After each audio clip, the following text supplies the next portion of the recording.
guy was taking a bath when 3 girls suddenly burst into his room, sent by the princess to wash the guest's body and his desires. Could this be paradise? Are the gods finally rewarding his suffering? A few months earlier, before the world was attacked, this guy's girlfriend told him they were breaking up because Hyun Myung had no future and didn't deserve to marry someone like her. They'd been together for 5 years, and now it was over. It hit him hard. So hard that the MC quit his miserable job and locked himself in his room, doing nothing but gaming. But this guy has a talent for one thing. He's the best player of Pangania, a game so brutal it makes Dark Souls look like a bad joke. In this game, even the NPCs can betray you and land a fatal blow. Die in the game, and you lose all your progress, forced to start a brand new character from scratch. Every quest puts your life on the line. The only upside, every time you die and lose your character, you earn soul points. Points you can pour into boosting your next character's stats. Our protagonist is a washed-up loner who's been grinding this game for years, sitting on millions of points. And when he finally creates his first character with every stat maxed out, something unprecedented happens. His computer screen turns blood red, a voice rips through his mind until he blacks out. And this time, he won't just be playing his character, he'll be living inside their skin. If he dies or fails the mission, it'll be real death. He wakes to the sound and pain of a whip on his back. He is told that if he falls one more time, he will become hydrogen food. Reality has not yet sunk in, but seeing all these slaves in the desert, he remembers. He does not want to believe it. A hydrogen carrying cargo and slaves. The mercenaries strike him once more. Unless he wants to lose his life, he must walk. Hyun Myung now understands his reality. This is the game's starting scenario. This place is just like Pangania. If everything is the same, he cleverly speaks the magic words. Status window. A system screen appears before him. Hyun Myung can't believe it worked. The window says all his attributes are 12 and he has several active and hidden talents. There is no mistake. He is in the game world. If he dies here, it is character death, which means he is the character now. He notices something strange. The points go from 1 to 10,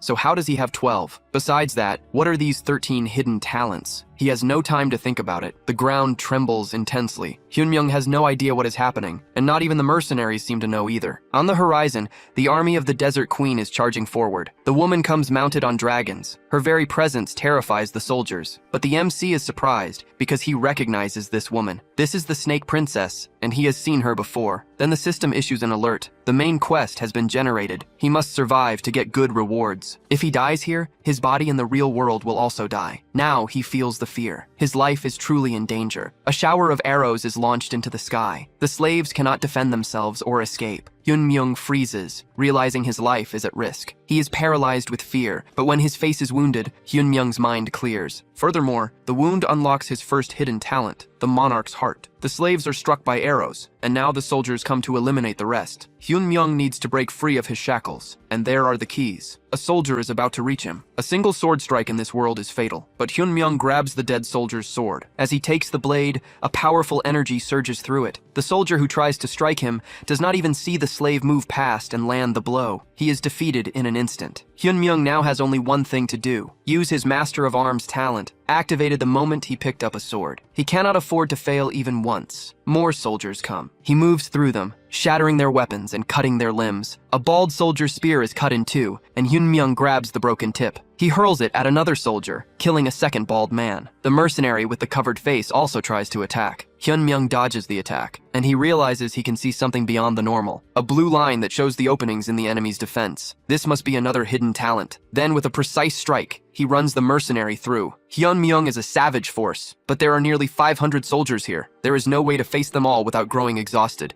There are too many of them to fight at once. Hyun Myung receives an alert that his sword proficiency has reached level 6. The same happens with the spear, which also reaches level 6. This rate of growth is also abnormal. But even with all this, there are more than 500 soldiers. Sometime earlier, the Snake Princess is in another place. An even more beautiful woman questions why the expedition to the demon world failed. It is both a question and a threat. The princess simply confirms the failure. The queen says that if word gets out that the desert city of Faisalmer sent no troops, the fools on the central continent will blame them for the failure. The Snake Princess must go to the Kaltzman Desert and eliminate every participant from the expedition. They must eliminate all evidence that could prove Faisalmer sent no troops, and anything that could be tied to the failure. The queen promises to lift her curse if she succeeds this time. She kneels. She then says she understands the order. This time, she will not fail. As the commander, she waits for the soldiers to report that they have defeated everyone. But a soldier says there is one last slave who refuses to die. The princess does not understand how a slave could stand against a soldier. The truth is, he did not just resist. In reality, he made the soldiers unable to fight back. There are 500 of them, but they are all afraid now. Even as he gasps for air, a system notification appears. He has reached level 2. Hyun-myung is determined not to die, and one of his talents cures his fatigue. This is perfect. Now he is ready to face them all. Of course, the soldiers are afraid. This forces the princess to take the field herself. Hyun-myung never expected to see her this close. Isabella von Dersian, the Serpent Princess. The system shows she is level 8 and cannot leave the area due to a negative effect from the Queen's curse. Confirming she is level 8, Hyun-myung knows he has no chance of surviving against her. In this world, you are weak until level 7. Once you reach level 8, you are considered among the strongest in the world. Only the great bosses and leaders are level 8 in this game. Facing her is like an ant against a lion. But something else catches Hyun-myung's attention, and it is not the girl's chest. It is the system notification about her being under the effect of a curse. The woman dismounts and announces that the NPC's little show is over. Hyun-myung can feel her gathering aura with every step.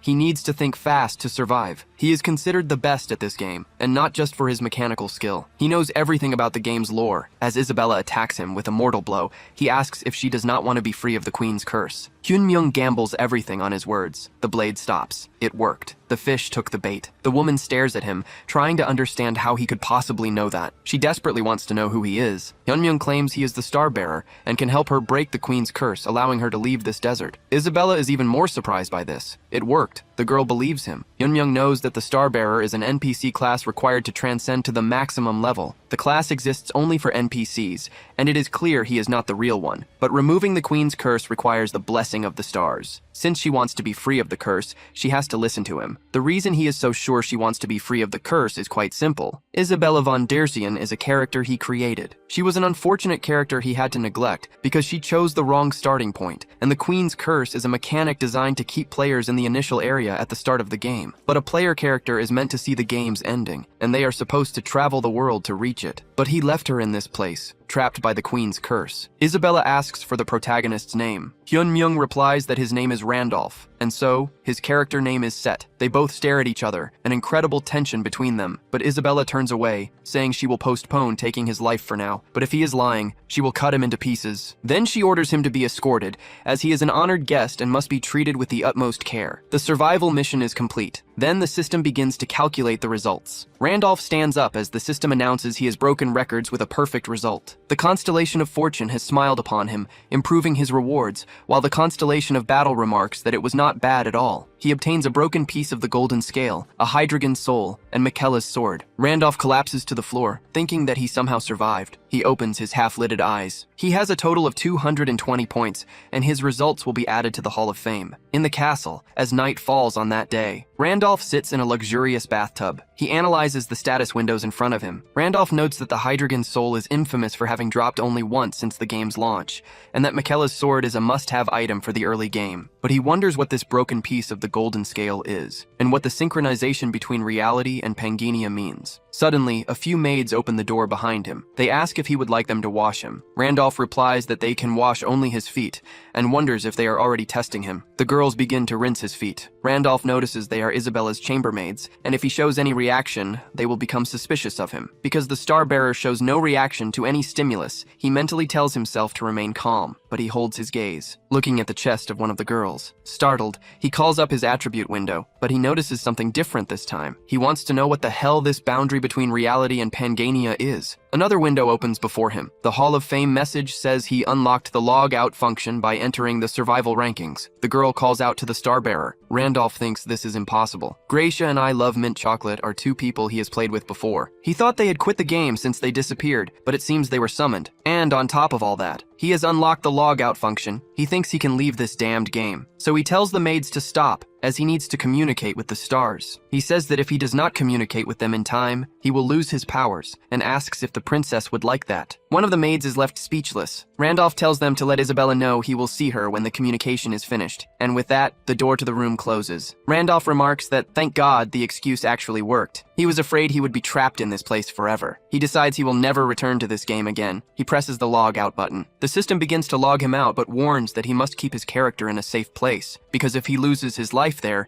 he will lose it in the real world as well. And with that, he successfully logs out of the game. Back in his room, noises can be heard in the distance. A fire is spreading across the city. People run, screaming for help. A monstrous mantis stands in the middle of the fire. A phone blares a disaster alert. Randolph wonders what that is. He looks at the mantises through the window. The creature screams when it sees him. Randolph falls to the floor, cursing. He wonders why there are monsters from Pangania in the real world. Something then falls from his pocket. The golden scale has come with him. All the previous events begin to flood his mind. He grabs his chair, realizing this is his room. Maybe he fell asleep after playing Pangania for so long. Of course. There's no way that could have happened. His life is not a manhwa, so it makes no sense. It must have been a dream. But then he notices a pouch and the scale in front of him. He wonders if these things have always been in his room, dreading the thought that it was all real. He puts the scale in his pocket and wonders what the game gave him. But the page does not exist, and a message tells him to contact customer support. Randolph thinks the page simply vanished while he was not looking, until voices from outside scream that there is a monster and plead for help. They are fleeing from a giant praying mantis that is causing chaos in the city. Some humans have already lost their lives. Meanwhile, police officers declare an emergency as several unidentified monsters appear. Randolph's phone buzzes with a notification. He wonders what that is. The scene repeats itself as he asks why monsters from... He wonders if the border between reality and Pangania has shattered, and what he should do in this situation. His hand touches the artifact beside him. The protagonist notices something different about it. He reasons that if monsters from the game are roaming free, then maybe items obtained in the game can too. Michaela's sword and Hydreigon's soul emerge from his bag. The protagonist wonders how to use them, since in the game he just had to double-click. He remembers the system screen from before, and then he finally realizes something. There is no way he can fight these monsters, but he uses the function to synchronize with Randolph. The golden scale fragment has 24 hours remaining, in a city ravaged by destruction. A mother runs, carrying her child in her arms. The girl asks where her daddy is and why he is not coming, but her mother replies that he will be there soon. Suddenly, rubble begins to fall toward them. The child is thrown clear of the impact. Her mother is injured beneath the rubble, telling her daughter that she is fine and that she must get away quickly. An office worker approaches, asking if they are all right. The mother says yes, but asks her to take her daughter with her. The office worker closes her eyes in sorrow, but she apologizes and promises that she will definitely protect her daughter, but the woman turns around. She sees a gigantic monster right behind her. The massive jaw closes in, and the woman wonders if this is how she will die. But just before it can, a sword slams into the ground, defeating the monster. Randolph appears beside it a moment later. He slices the praying mantis into dozens of pieces. The woman blushes. She wonders if she is really alive, and who this man is. The mantis lunges toward her. The woman screams to warn Randolph, but the creature misses its strike. The secretary wonders what that was. A 9-headed dragon is behind him. Randolph climbs to the top of the monster's head. He tells the woman to stay put. The woman is surprised by this command. She starts to stammer, wondering if she is dreaming. Yunji runs toward her mother. The secretary looks over as her father approaches. Then the woman turns back. She sees Randolph defeating a dozen mantises with ease. Monsters appear simultaneously around the world, not just in Korea, taking lives and destroying civilizations. But it is not just monsters that appear. Alongside them come warriors who can cut down monsters and are immune to bullets. Armor materializes on a man's shoulder. He tells them not to worry, that he will protect them. The world is changing rapidly, and a man comments that they are idiots for wasting their golden scale pieces. Assassin draws his scale, thinking that it is now confirmed that reality and Pangania are merging. With the arrival of chaos, everyone becomes a competitor, and those who gather the most golden scale pieces will become the main players of this era. The ranking fixed for 2 years finally changes, and the highest score is an absurd 220 points. He wonders if Randolph is a Spectre. Spectre, also known as Ghost, was the first person to form an NPC caravan called the Expedition to the Demon Realm, the only one to get close to the game's true ending. Even though it ended in complete failure, he is undeniably the #1 player in Pangania. Since his strongest character would be summoned after losing his life, he must have been summoned in Pangania the moment the expedition failed. Even though his appearance and equipment have reset, talents from previous characters are carried over, and that is why he knows how he achieved such a high score. Randolph snaps out of his thoughts once again. He reflects on how monsters appear in the real world, just as players are summoned and take the form of their Pangania characters. The situation is becoming clearer. With his last character, he almost reached the end of the game with the expedition to the Demon Realm. But the mercenary NPCs he hired hindered his progress, and even his friendly companions betrayed him, as the interference was beyond his expectations. But what if all those interfering variables were summoned players, just like him? Players who did not want the ending to be reached, or who considered him a rival, and that might still be the case. If the border between reality and Pangania has collapsed, He cannot just log out and hide. To ensure his safety in this world, he needs to get stronger, fast. So he opens the castle door. Isabella asks if he has finished his communication with the stars. The protagonist confirms, saying he has come to fulfill his promise to her, and Isabella replies that this is great. Randolph says he has one condition, and the girl questions him. The maids quickly leave the room. The protagonist answers that he wants to go to the sanctuary. Isabella asks if he is insane, and Randolph thinks about his second main quest, to obtain the class he wants. A class that can only be obtained in this place. He tells her there is a star there. The mission the system provides is to obtain a class, with a reward that varies according to its rank, amidst a strange structure. Isabella walks through a sea of bodies. She wipes her face with her blood-stained dagger. Randolph reflects that it only took her a few minutes to finish all the guards. There is no better ally than her. A few hours earlier, he asks to be taken to the sanctuary. The scenes from the previous chapter repeat, along with his lie. Isabella questions him about the star,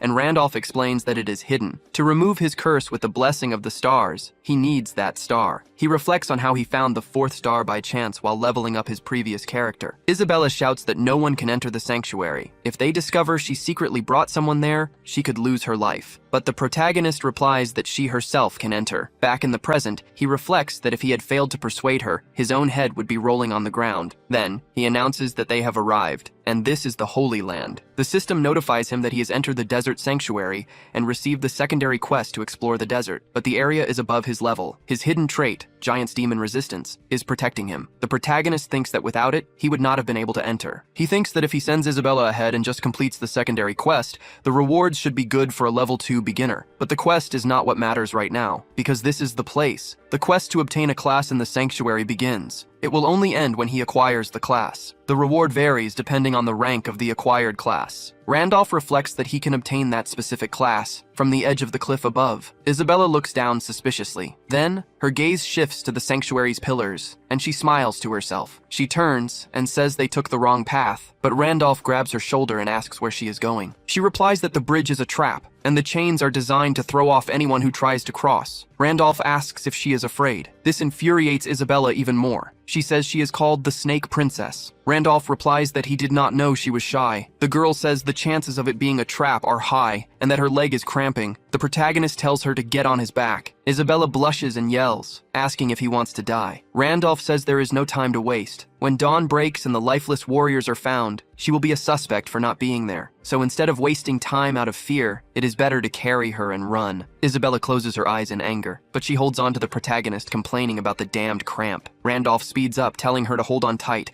He then runs towards the pillars. Isabella yells, demanding to know where he is going because this is the wrong direction. There is no path there, but Randolph jumps anyway. The system activates his mutant trait, allowing him to see all secrets invisible to the human eye. Isabella asks if there is an invisible path, and Randolph replies that this is the real one. The princess thinks he knows a path that even she, as Feiselmer's second-in-command, does not. He also seems unaffected by the stellar difficulty, and many strange things are happening. Randolph looks back and says he did not know the second-in-command was afraid of heights. Isabella thinks he is acting completely relaxed in front of her, and this confidence does not come from strength alone. It is as if he is welcoming an old friend he has not seen in years. Isabella asks if they have met before. Randolph replies they have never been in the same place, and she asks what he means. Randolph explains that it means he has seen her, but she has never seen him. Suddenly, a storm of energy floods the place. It transforms into a plane with a pile of stones at its end. He realizes it is a domain barrier cast over the entire area, and only those who follow the designated path can see what is ahead, if his memory is correct. Something amidst the pile of stones begins to glow red, then the entire place begins to tremble, and 3 defender golems emerge before them. They prepare to fight him. Randolph thinks that this time the guardians are golems, and judging by the size of the rune, they are high rank. Fighting them would only mean defeat. He then asks if Isabella is over her cramp, and she tells him to shut up and watch. The 3 golems charge toward them. One prepares a strike, sending its fist flying toward Isabella. The girl simply breaks into a mocking smile. The stone golem's entire arm is severed, with just a raise of her hand. She says she will finish this quickly. She then dashes forward, using the other stones to propel herself. One of the golems is caught off guard. It is split in half by Isabella's advance. Randolph thinks she is an expert assassin. Her power is ridiculous,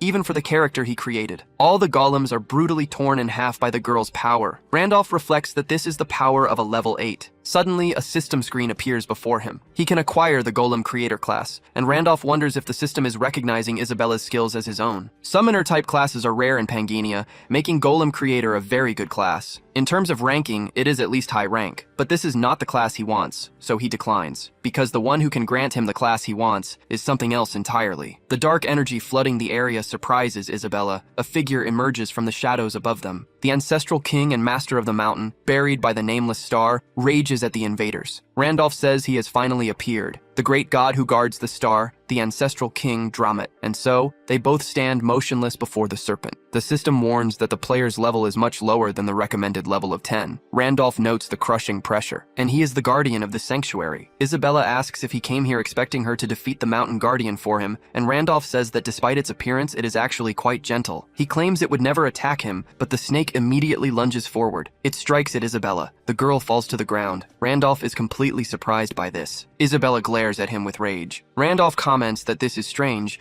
because he remembers it as a friendly creature that guided people, and the girl asks if this snake looks friendly to him. Dramet tells the sanctuary's challenger to defeat him and prove her worth, but Isabella replies that she is not the one challenging the sanctuary. The snake asks if she is not the one who defeated its sentinels and now denies her intention. Dramet swings its tail. It says that if she cannot prove herself, she will never leave here alive. Isabella dodges, repeating that she is not the challenger. She tells the Starbearer not to just stand there and to tell her what to do, while Randolph reflects that he does not remember defeating Dramet when he came through here before. Suddenly a memory floods his mind. The ancestral king Dramet is the mountain guardian who protects the star. According to its lore, it is an enchanted beast whose body grew and gained wisdom from the star's energy. He cleared this place using Wilhelm, a level 10, 5-star transcendent rank character. When he came to the sanctuary as Wilhelm, Dramet obediently guided him to the star. The reason was that he was qualified. In short, it attacks if it deems you weaker. Back then he was very strong. Now he wonders what to do, but he suddenly has a realization. Isabella continues to dodge the beast's attacks. Isabella falls to the ground. She reflects that because of the sanctuary's poison, her body is not moving right. Stepping into this place after listening to the Starbearer was a mistake, but the protagonist tells Dramet to stop. The snake's tail stops just above her head. It then pulls away. The snake turns to the protagonist. It wants to know how he knows its true name. Randolph replies that his master, Wilhelm, has returned. The snake withdraws its tail. It wants to know if he is Wilhelm. It then bursts into laughter. It comments that he is not even prepared to receive the star and is weaker than the sentinels. It tells him to listen. Wilhelm was a powerful human, a perfect transcendental being worthy of being its master. But he failed the expedition to the demon realm, and all his stars fell. This means he met a final death. So how dare an inferior creature like him even mention his master's name? Randolph is then hit by the blast, but he tells the serpent to honor the contract they made. Dramet asks how he knows about their contract. No one should know this. His contract with Dramet says that whoever obtains the Star of the Mountain, buried by the star, will learn the true name of the Mountain Guardian and become the new master. The Mountain Guardian obeys its master's commands, and the contract's contents cannot be revealed to anyone. If they are, the one who breaks the contract will lose their life to the curse. He mentioned this because he remembered the game's story. Fortunately, the rules still apply here. As expected, this is Randolph's body, so the curse does not affect him. Dramet demands to know who he really is. Randolph says that if he wants to know, he must lead the way, as the star will prove who he is. Dramet replies that the star shows no mercy to the unqualified. He will burst into flames the moment he gets near it. Randolph replies maybe, but they will not know until they see. He asks if Dramet is afraid the star will recognize him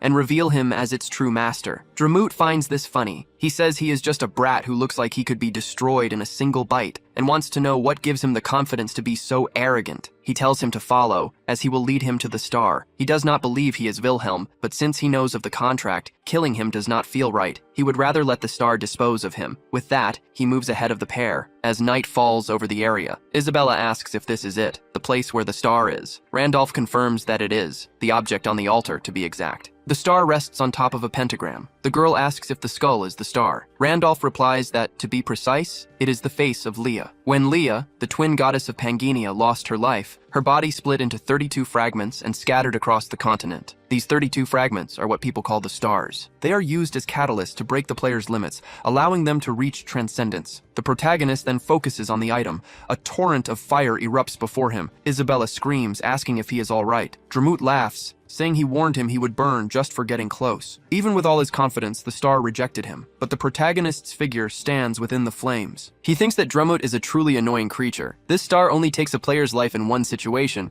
when they skip Drummut using a bug. No matter how messy the process was, he still got past Drummut without any issues. The real problem is whether he can get the class he wants. If a player gets a star without a class, it grants them one. But he never even tried for one, and learned this by accident, so he calls upon the void before the star, reciting all 12 of his hidden talents, and the star speaks of him, the one who finally faces destruction. His mana is converted into stellar energy. He acquires the Star Piercer skill, and the Star's Blessing sub-skill. He also acquires the Star Effect, which adds 5 to all stats and will grant more power depending on the number of stars in his possession. Even after Transcendence, the Star Effect does not disappear. He obtains the class, Successor of the Stars. Randolph emerges completely transformed. He looks at the palm of his hand, which holds that energy. Isabella is impressed that he absorbed the star. The protagonist's hair continues to flow in the air. He calls out to the girl and asks what she wants to do once she is free from the curse. She replies that she wants to leave the desert and find the Durzian family line. Randolph replies that he will grant her the blessing to leave the desert, but on one condition. She must serve him for 1 year,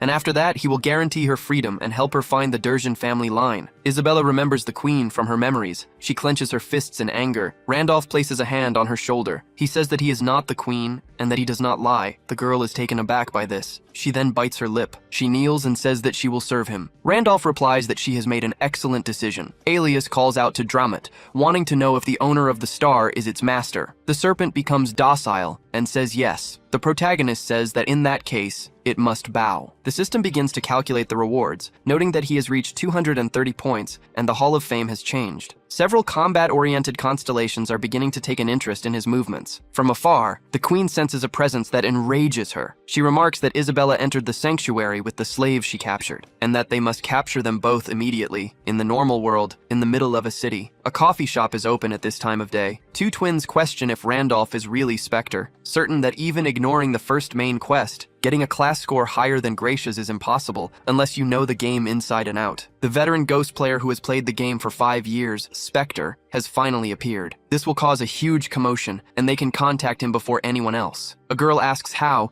since they have searched for him for 5 years but never found him. The twins say Spectre was not even a real player before, and now that he is, he must have a form. Perhaps they should fish for him, since the secret auction opened as a reward for completing the second main quest. The girl replies that he will need a lot of items if he wants to place first in the third main quest. Fishing can be done at the secret auction where players trade items, so they post a high-quality item for a low price. And then they use a twin talisman ability to place a tracking skill on the buyer. New players who do not know about this often buy a cheap item at the auction and are tracked, robbed, and even killed. The red-haired one asks if someone like Spectre would fall for that, since if he really is Spectre, he would know every talisman option in the game. The girl begins to tremble, saying no, but that maybe he will fall for it. She laughs, saying he failed but still started the great expedition. Someone that decisive is not normal, and if he sees a great item, he might just buy it. Anyway, they need to make sure they find and invite him to their guild, while the twins call the police on her for being a stalker. Back at the sanctuary later, the rankings have changed, and one person is now out of the class acquisition ranking. Their rights to the second quest will be revoked. Assassinato wonders if he has 230 points, and what kind of class could give that many. It seems he will not be able to use the secret auction for a while. Not that it matters, with a sea of bodies around him. He decides that as long as he takes the life of anyone at the top of the rankings, he can climb back up. Later, Drummut presses on with the protagonists. The system announces that the sub-quest to explore the sanctuary is complete. He is the first to clear the sanctuary, and earns the achievement for it. He also obtains the teleportation book as a reward. Randolph reflects that the journey is not as uncomfortable as he thought, and he can escape the sanctuary and finish the exploration, killing 2 birds with 1 stone. The system announces that he has leveled up. Finally, Randolph reaches level 3. It is much slower compared to normal characters, since the more talents he has, the more experience he needs, and the amount required is 10 times the normal. But his stats increased more because of it, so he cannot complain. After all, that is not what matters right now. The item he gets is a reward from the main quest. 2 extremely rare items for his current level. One of the rewards is the Cloak of Shadows. Activating its effect turns the wearer invisible, so it is basically a free stealth skill. Something rushes towards them right after. Drummut senses the presence immediately. He realizes there are 2 people heading their way. They reach them in just a few leaps. Drummut warns that he has detected intruders in the sanctuary. Isabella replies that it is probably the Queen's pursuit squad,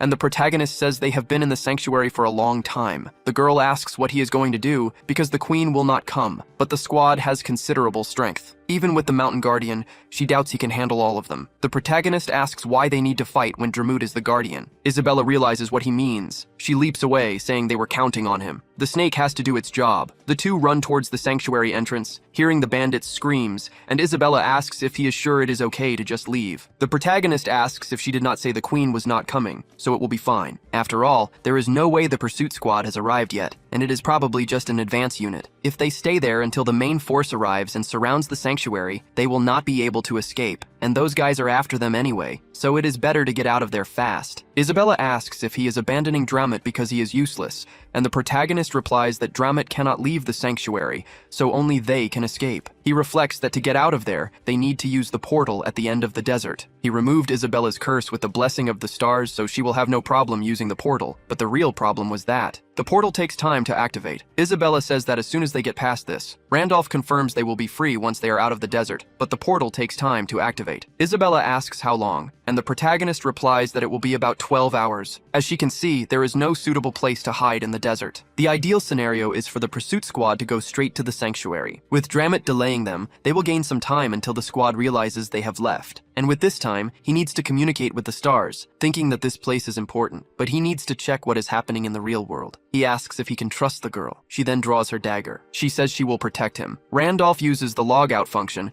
and tells her to be careful at the secret auction. The protagonist then wakes up in his bed. He thinks about how he is still not used to the feeling of returning to his true body. He then grabs the phone next to him. He notes that since there are no alerts or disaster warnings, it seems monsters have not appeared yet. The real world and Pangania are slowly merging, but there is still much he does not know. Soon there will be more monsters, and the players in the real world also worry him, since he needs to return periodically to gather information. A message appears on his phone. Kim Seoyeon asks how Hyungnim has been, inside a restaurant. A man on the phone says he already buys her food and clothes, and Seoyeon asks if he did not claim to be rich when he hit on her, only to act like a cheapskate now. She adds that there is no reason to meet since they have nothing to talk about. She hangs up the phone, telling him she is going to meet a friend, and that he should not call her anymore. She comments that he was an annoying idiot. Even though Hyun Myung was pathetic, at least he listened to her, so she should have stayed with him longer. But she dismisses the thought, since she would not have broken up with him if he had more money. Just then, Hyun Myung calls out to her. The girl says he is early and that she thought she would have to wait, but the protagonist asks why she called so suddenly. Seoyeon says that maybe it is because it has been a while, but she feels he has changed a little. Hyun Myung tells her to get to the point, as he has urgent things to do. The girl thinks he is acting unusually proud, and says that some things never change. He always comes as soon as she calls, even today. That is something she always liked about him. After they broke up, she realized how good he was. She kept thinking about him and regretted what she did. Hyun Myung remains silent. He wonders if he should order a drink, since she called him here but is not even paid for one. He then stands up, saying that if she is finished talking, he is leaving. Seoyeon yells for him to wait, saying she misses him, and that this is all because of what he said when they broke up. Hyun Myung asks if her new boyfriend knows she is meeting with him. He adds that if she is going to hit on multiple men, she should delete her photos from Instagram, not just change her profile picture. He walks away, but Seoyeon runs after him, begging him to please listen. The protagonist thinks about how strangely calm he is. He wonders why, and if Randolph's growth also affects him in the real world. A man shouts that he was just being nice, but she is calling him a stalker. He demands to know what the crowd is doing, while the girl tells the pervert to let her go. He pulls out a box cutter and lunges at her. The girl screams, shutting her eyes, but the man's hand is caught by Hyun Myung. The girl is stunned by this. The protagonist says this has gone far enough. The man asks why he is interfering and tells him to let go. He screams in pain, yelling that his wrist is going to break. Randolph realizes that even without using the broken scale fragment, he feels he can easily break a wrist, and that his real body has truly changed. So he throws the man away and asks if the woman is all right. She replies that she is alive thanks to him,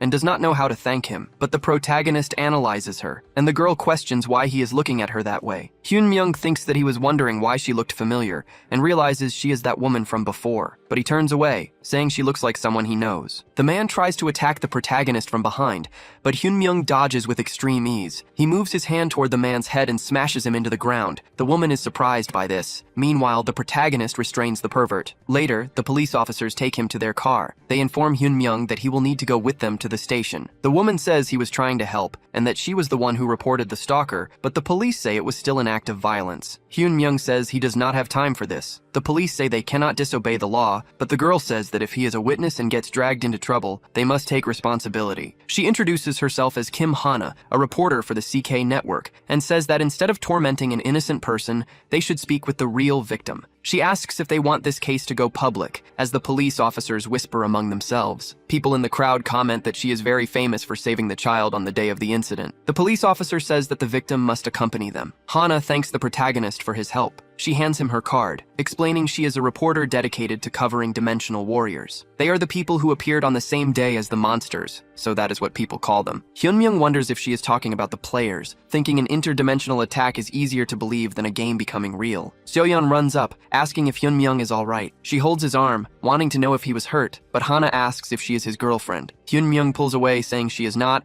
and adds that he does not have a business card. He gives his number to the girl, and Seoyeon is devastated by this. Hana says that Park Hyunmyoung is a nice name. She tells him to message her tomorrow for dinner or coffee, saying it is her treat, and Hyunmyoung says he will not refuse. Seoyeon asks how he could do this to her, and that he is just a nobody. On her way home, Hana's cell phone rings. She answers, and the caller asks if the great Kim is having a good weekend. But the executive director went on a trip and left her with a task, to interview the player Gracia. Hana asks if this is the person who saved America and is now treated as a hero, and why she has to handle such a big shot. But the main thing is that she is coming to Korea. Back in the game, a sea of bodies. Isabella pants, breathless from exhaustion. She remains on her feet even after taking the lives of 100 assassins. She stumbles slightly. One of the mercenaries tells her the queen orders her return. She must hand over the slave behind her, and they will pretend none of this ever happened. But the girl's dagger remains at the ready. In response, the assassins advance on her. Isabella stands her ground, analyzing everything she can do. Suddenly, an energy floods the area. The teleport is activated, and teleporting to the starting point is free. Isabella manages to stay on her feet thanks to his support. The protagonist tells her she held up well. Isabella asks if he is done communicating with the stars. One of the mercenaries tells the others not to stand around and to execute the traitor. The protagonist says that she kept her promise to protect him, so now he must keep his. He then releases the power in his hand. He uses the Star Piercer skill, which consumes all his energy, and has a total duration of 41 seconds. Those men begin to die with brutal speed. The protagonist tells her this is her moment of freedom, and she should enjoy it. Isabella says that this is the power of a star bearer. He turns and tells her it is not too late, and that she can go back if she wants, because he will not stop her. The girl remains still and says no. A smile spreads across her face, because she will stay by his side. The curse of limits placed on Isabella is nullified, and a connection is established with the city on the central continent of Arcana. The system welcomes them to the Golden City. It offers a tip that this is a city where materialism has reached its peak, and without the wealth of a noble, one should avoid entering the inner districts. Merchants converse with civilians, while other people ride by in carriages. Isabella comments on how extravagant it is, and Randolph says this is the Golden City, where everything can be solved with gold, and that first, they need to earn some money. The girl says that if it is gold, he should not worry, because she brought 300 coins with her. Randolph sighs at this. He says it will last one night at most, and the girl is surprised. The girl says that is impossible, that 300 coins can buy 10 slaves, which is 10 times more than the price of a cleric. Randolph replies that prices here are different from the Kaltzman Desert. He then asks why he was even worried, since there is money scattered everywhere, and Isabella asks what he means. The protagonist points to a casino. The girl is surprised by his attitude, while the protagonist stands there in front of it. He tells her to relax, because he is very lucky, and so, the hidden trait Blessing of Gold is activated. The Golden City of Arcana is also known as the City of Pleasures. In Pangania, every minor city operates as an independent monarchy, and here, there is only one law. Only money decides everything, and the place where all the city's wealth is gathered is the Hudson Casino. A security guard apologizes to the gentleman. He says that anyone with a deposit of less than 10,000 gold cannot enter. Isabella asks why he did not mention the deposit, as they only have 100 gold left after bathing and buying clothes, but Randolph says they never had money to begin with. The security guard replies that if they do not make the deposit, they must leave, as they are disturbing other customers. Randolph says he has no gold, but he can offer collateral. He shows the Fairy Queen's tear in his hand. The security guard says that in that case they have a VIP client, and so everyone kneels before him. Isabella asks what he gave them, and Randolph replies that it was a Fairy Queen's tear talisman. It was one of the rewards he received when they visited the sanctuary, and it is worth at least 1 million gold. He is calm since it is just a deposit, and as soon as he wins some money, he can pay to get it back. A roulette wheel begins to spin rapidly. The ball lands on a red number, but then it rolls onto a black number. Everyone celebrates as he wins again. He started with 1,250 gold, but now he has already won over 1.5 million gold. Randolph thinks that as expected of the blessing of gold, there is no better trait when it comes to money. Isabella says they are rich, and the croupier addresses the gentleman. He says they will give him all his winnings, but he is banned from entering the Hudson Casino ever again. Every customer who copies his bets is winning, and it is becoming a serious problem. That is why the security guards are here to handle the situation. The croupier asks him to leave the premises. Isabella glares at the guards with intense rage, but the protagonist says he will leave. But he needs to speak with the owner of this place, and the croupier says that will not be possible. The protagonist tells him not to get the wrong idea, because he is not the one who will want the meeting. His boss is the one who will want to meet him, and the croupier should tell him about Randolph. In a private room, a man analyzes the Fairy Queen's tear with his hand of observation. He thinks that it is real, but wonders who could possibly possess it. It is carried only by the knights of the Fairy Queen, and fairies rarely leave their realm. A fairy knight is powerful enough to take the lives of at least 3 level 10 individuals. He has searched everywhere for one, but no one was selling it. To think an item like this would come to his casino on its own. A subordinate calls for Mr. Hudson and says that the man who left the talisman as collateral has asked to meet with him. He says he wants to meet with Hudson. A smile spreads across the casino owner's face. Later, they meet at a table with tea. Randolph remains impassive, looking at the table. Hudson wonders if this is the man who used the Fairy Queen's tear as collateral, noting that he does not seem strong. He heard the man wanted to speak with him, so he asks what he meant. Randolph says that was the only reason. He knew Hudson would want to meet him, so he had the message delivered. He needs the talisman he used as collateral. Hudson says Randolph must know he collects rare talismans,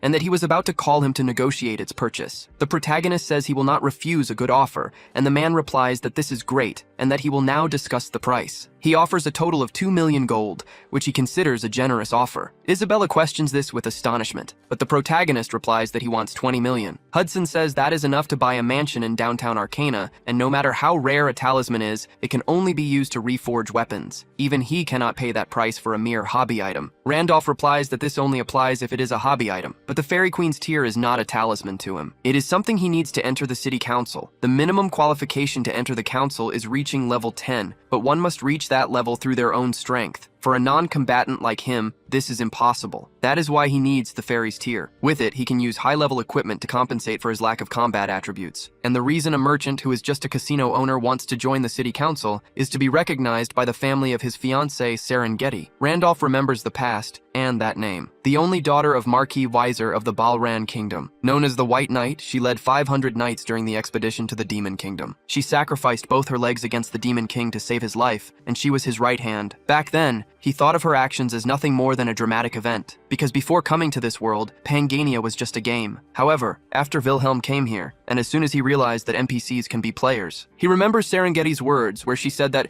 if she does not return from the expedition, he must deliver this for her. Serengeti's necklace has been obtained. The protagonist wonders what that was. A precious necklace contains a picture of Serengeti and one of her fiancé, Hudson. The protagonist wonders if this is part of the original content. In fact, she did not have a fiancé. Someone interfered with the character's preset, and the reason the game accepted it so naturally was because Hudson was a player like him, someone who assimilated into this world. Hudson then says he never told anyone about this and wants to know how he found out. Randolph thinks that Hudson must have arrived in this world long before him, and that he needs to extract as much information as possible about this world and other players. So he raises his hand, saying he did not find out, but rather heard it. The stars told him. Hudson questions if he is claiming to be a stellar bearer. Randolph replies that he does not expect him to believe it, but he can give him whatever he wants, not just money. He must only accept one simple condition. Hudson asks what it is, and the protagonist tells him to tell his life story to the stars. He will decide whether to help or not after listening. However, he can only tell the truth, as the stars only favor the truth. Hudson holds his leg, questioning the request for his life story. Randolph reflects that it is a difficult decision. A stellar bearer is not someone normally found among NPCs,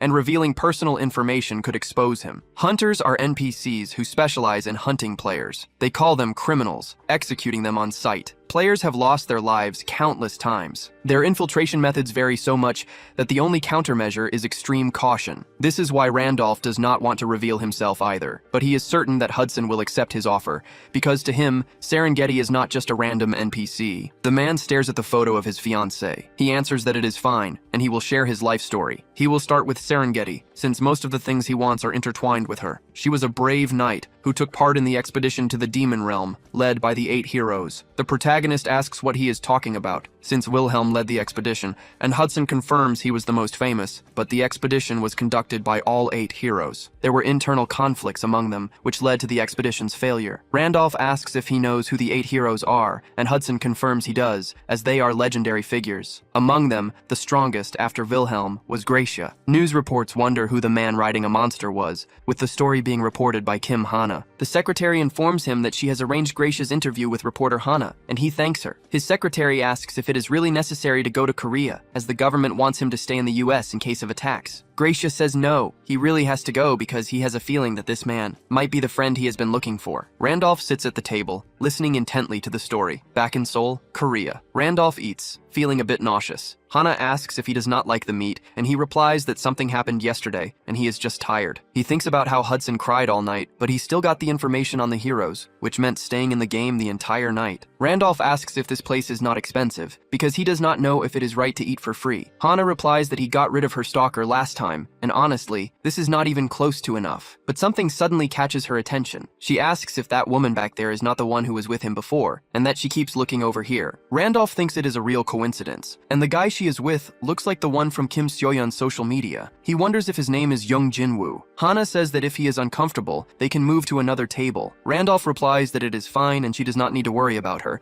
since they really do not have any kind of relationship. But a voice calls out for Park Hyun-myung, wanting to know why he followed Seoyeon here. He not only kept bothering her after they broke up, now he is even stalking her. Randolph then asks about it, and Jinwoo says yes. He heard that last time he cried and begged Seoyeon to go to the coffee shop with him, and Randolph is confused. But then he understands what happened. He looks at Seoyeon, who is smiling. Jinwoo says that if he keeps following Seoyeon, he will kill him. Hana shouts that she has been quiet, but the more she listens, the more ridiculous it gets. And Jinwoo asks if she is one of his rental girlfriends. Everyone starts to look at the fight, with Jinwoo insulting the girl and Hana defending herself. But Jinwoo throws money in her face, asking if it is not enough. He then asks why the 2 filthy people do not go somewhere else. But Hana slaps him across the face, calling him a fucking asshole. Jinwoo says she hit first. He tells her to watch her teeth, preparing to strike. The blow closes in on the girl, but he trips and falls to the ground. The protagonist says that's enough, and that Jinwoo doesn't look so innocent himself. Jinwoo turns to him, irritated, but Randolph's hand is already on his face, slamming his head into the floor and repeating that's enough. Jinwoo wonders what is happening, and why this guy is so strong. Seoyeon yells that he is embarrassing her and tells him to get up. Randolph suggests they end the conversation right there. He says Jinwoo started the fight, and should make this easier for everyone, while Jinwoo thinks this bastard is humiliating him. But he messed with the wrong person, so he pulls a scale from his pocket. It suddenly begins to glow, illuminating the entire room and surprising the protagonist. Randolph asks what this light is. The people around them are also surprised, shouting that he is a dimensional warrior and that he actually transformed. Jinwoo then throws him to the ground and tells him to try talking now, making the protagonist land hard on his back. Hana screams the protagonist's name. Randolph reflects that he never imagined Jinwoo was a player, but he wonders why he doesn't seem to care. He definitely saw the transformation, but the attack didn't hurt at all. His Great Sage trait activates. Jinwoo says he only let his guard down for a second, and Randolph dared to make him look like a fool. Randolph thinks that he only has 1 class and has only reached level 4, and on the Pangenia scale, each level requires a greater amount of XP. Additionally, more experience is required depending on how many talents a player possesses, so they become stronger but level up more slowly. And of course, Jung Jinwoo is one of those with little talent, and the reason his level is so low is simple. He has never fought. He is a beginner player who has been running non-stop from day 1 until now. After a few lucky breaks, he survived the main quest, and with another incredible stroke of luck, he obtained what is considered a good class, and as a reward for achieving a high rank, he became able to log out. Randolph can tell without even looking. Not everyone starts out with his kind of abilities. Seoyeon says that's enough and they should leave because people are watching, but Jinwoo replies that he is no longer in the mood. He turns and tells Randolph he only survived because of Seoyeon, and that he should never come near her again. The protagonist thinks that Jinwoo is showing everyone he is a player, wasting the golden scale's power as if it were nothing. Hana asks if he is okay,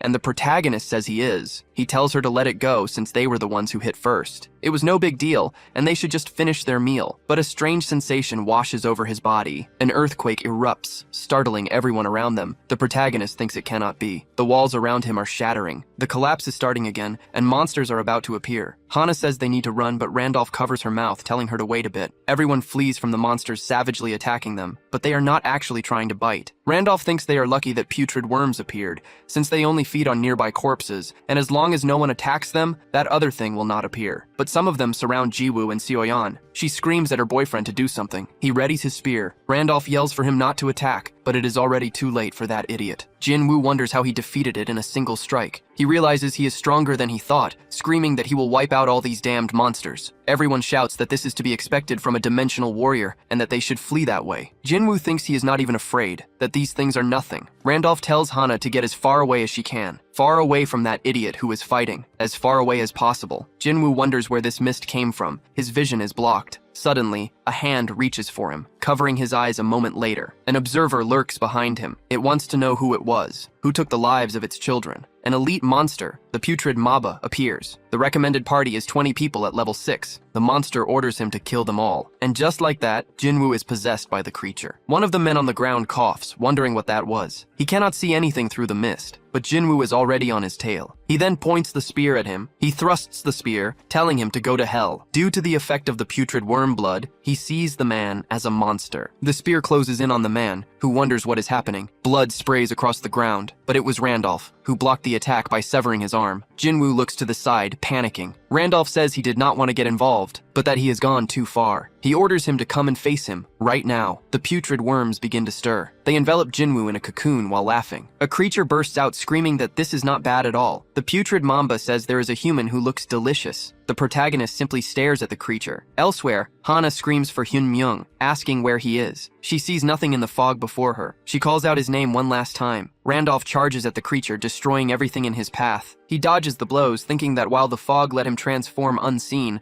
it does not guarantee an easy victory. If he did not know its attack patterns, he would already be torn to shreds. The Mamba says it is strange, as his physical abilities are not impressive, yet he is dodging everything. He moves as if he already knows its attacks. Randolph moves his sword into a thrust, but the monster says it is useless. But Randolph slices through all of its tentacles. He thinks that the putrid Mamba's next attack is coming right as he turns. An explosion of blood erupts before him. Randolph then grabs a table. He uses it to shield himself from the blast, thinking that if it touches him, he gets a debuff. The table blocks all the blood, but the protagonist smashes it to pieces immediately after, and keeps advancing, breathing heavily. The Mamba says it did not expect him to dodge even that. He has an impressive evasion skill. However, in the end, his attacks cannot reach it, so his evasion does not matter. Randolph tells it to relax, because he will soon put a sword through its forehead, and so he summons the talisman of the Fairy Queen's tear. He equips the boots of Hermes. He is below the requirements, but the tear allows him to use them. He also equips Michaela's armor and helmet, and now he can use the Michaela set ability, Celestial Dragonoid, and the agility from the boots of Hermes. The protagonist thinks it was a good thing he bought this at the secret auction,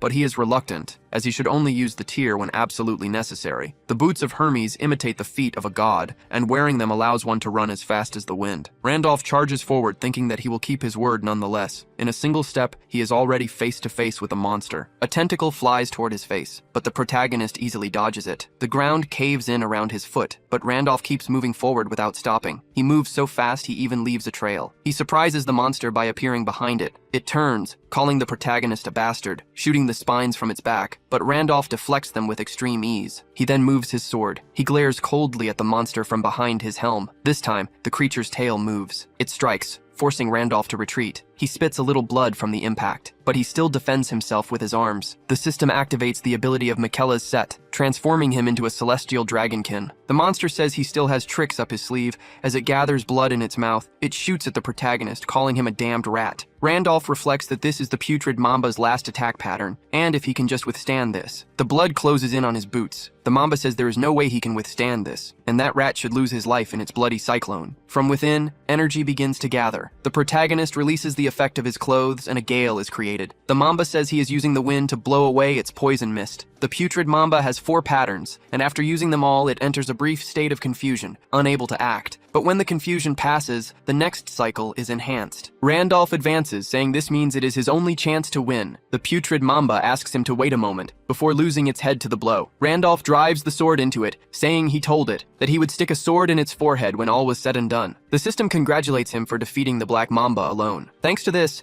his golden scale now has a remaining time of almost 43 hours. Everyone shouts that the mist is finally disappearing. The darkness recedes for a moment, and the protagonist obtains a lucky die as his synchronization reaches 9.1%. Hana wonders if it is over and what just happened. She sees Randolph in the mist, wearing a hood. He covers his face right after. The girl recognizes him as the man from before. She excuses herself and says he is the one who saved her last time and that he must remember her. Hyun-myung thinks that she is safe as the cloak's effect activates. Hana asks to speak with him for just a moment, but the protagonist vanishes. She is surprised by this. She sees the wreckage on the ground. Suddenly, the protagonist approaches. He calls for Hana, and the girl turns around. The protagonist says he finally found her and got separated because of all the chaos. He asks if she is hurt, but Hana says she is fine. She notices something different about the protagonist. His finger is bleeding as he says he never thought things would end up like this. Hana asks if he is hurt. The protagonist says it seems monster blood splattered on him and thinks he did not even notice it. The girl comments that his clothes are fine, but his nails are caked with blood. She remembers he was also extremely calm when the monsters appeared and that he must know what they were. The protagonist does not know how to answer, but he says things got so chaotic that he just said what came to mind. Hana thinks he is very suspicious, acting as if this is nothing and appearing right after the man who saved her disappeared. The next day arrives. News reports say that a few days after the first invasion,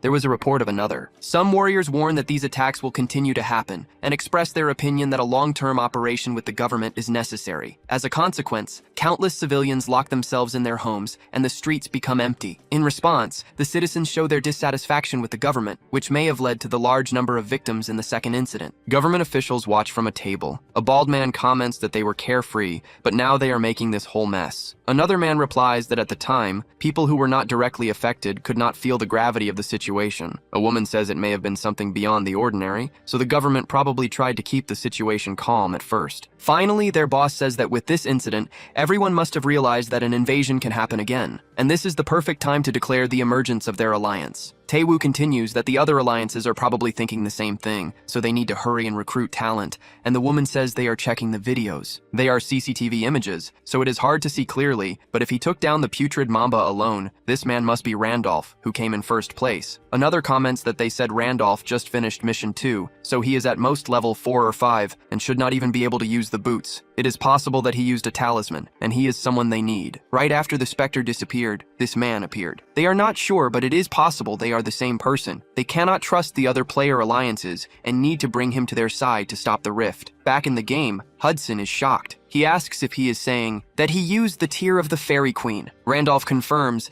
and Hudson questions why he would do that and if he was not going to give it to him. Randolph replies that he would help him, but never said he would give him the tear. He says he does not need a talisman to achieve his goal, and only got rid of it so Hudson would not cling to false hope, thinking he cannot admit he needed it. Hudson asks if he means there is another way, and the protagonist comments that his face says he does not trust him, but he tells him to follow, saying he will give him a reason to trust. They approach a new place, Arcana's underground dungeon, the sewers. They continue to explore the area. Hudson questions why it had to be the sewers. Randolph replies that it is to remove his distrust, and also because he wants to create an anchor point before they go to the place that will grant his wish. The teleportation book he got from Dramut was convenient, but having to increase the exploration rate every time was annoying. He wanted to explore all of Arcana, but that is impossible with the time he has, so they will have to be satisfied with just the sewer dungeon. Hudson shouts that it is too dangerous to do this with only 3 people. The boss that lives here is a mutant monster rat that requires at least 6 level 8 people to defeat. Randolph stops in his tracks. He says that he knows. The dungeon boss appears and starts walking toward them. The rat's reddish eyes lock onto its target. Then it digs its claws into the ground and lunges forward with extreme speed. Randolph continues to stare ahead without saying a word. Hudson thinks that the mutant monster rat is a monster that uses its speed as a weapon, and normally 6 people would form a formation, but they are completely unprepared. He wonders what Randolph was thinking to do something so idiotic. Randolph tells Isabella to move, and she draws her dagger. She moves toward the 10 o'clock position. The rat does not understand what is happening. Randolph thinks that if you know its pattern,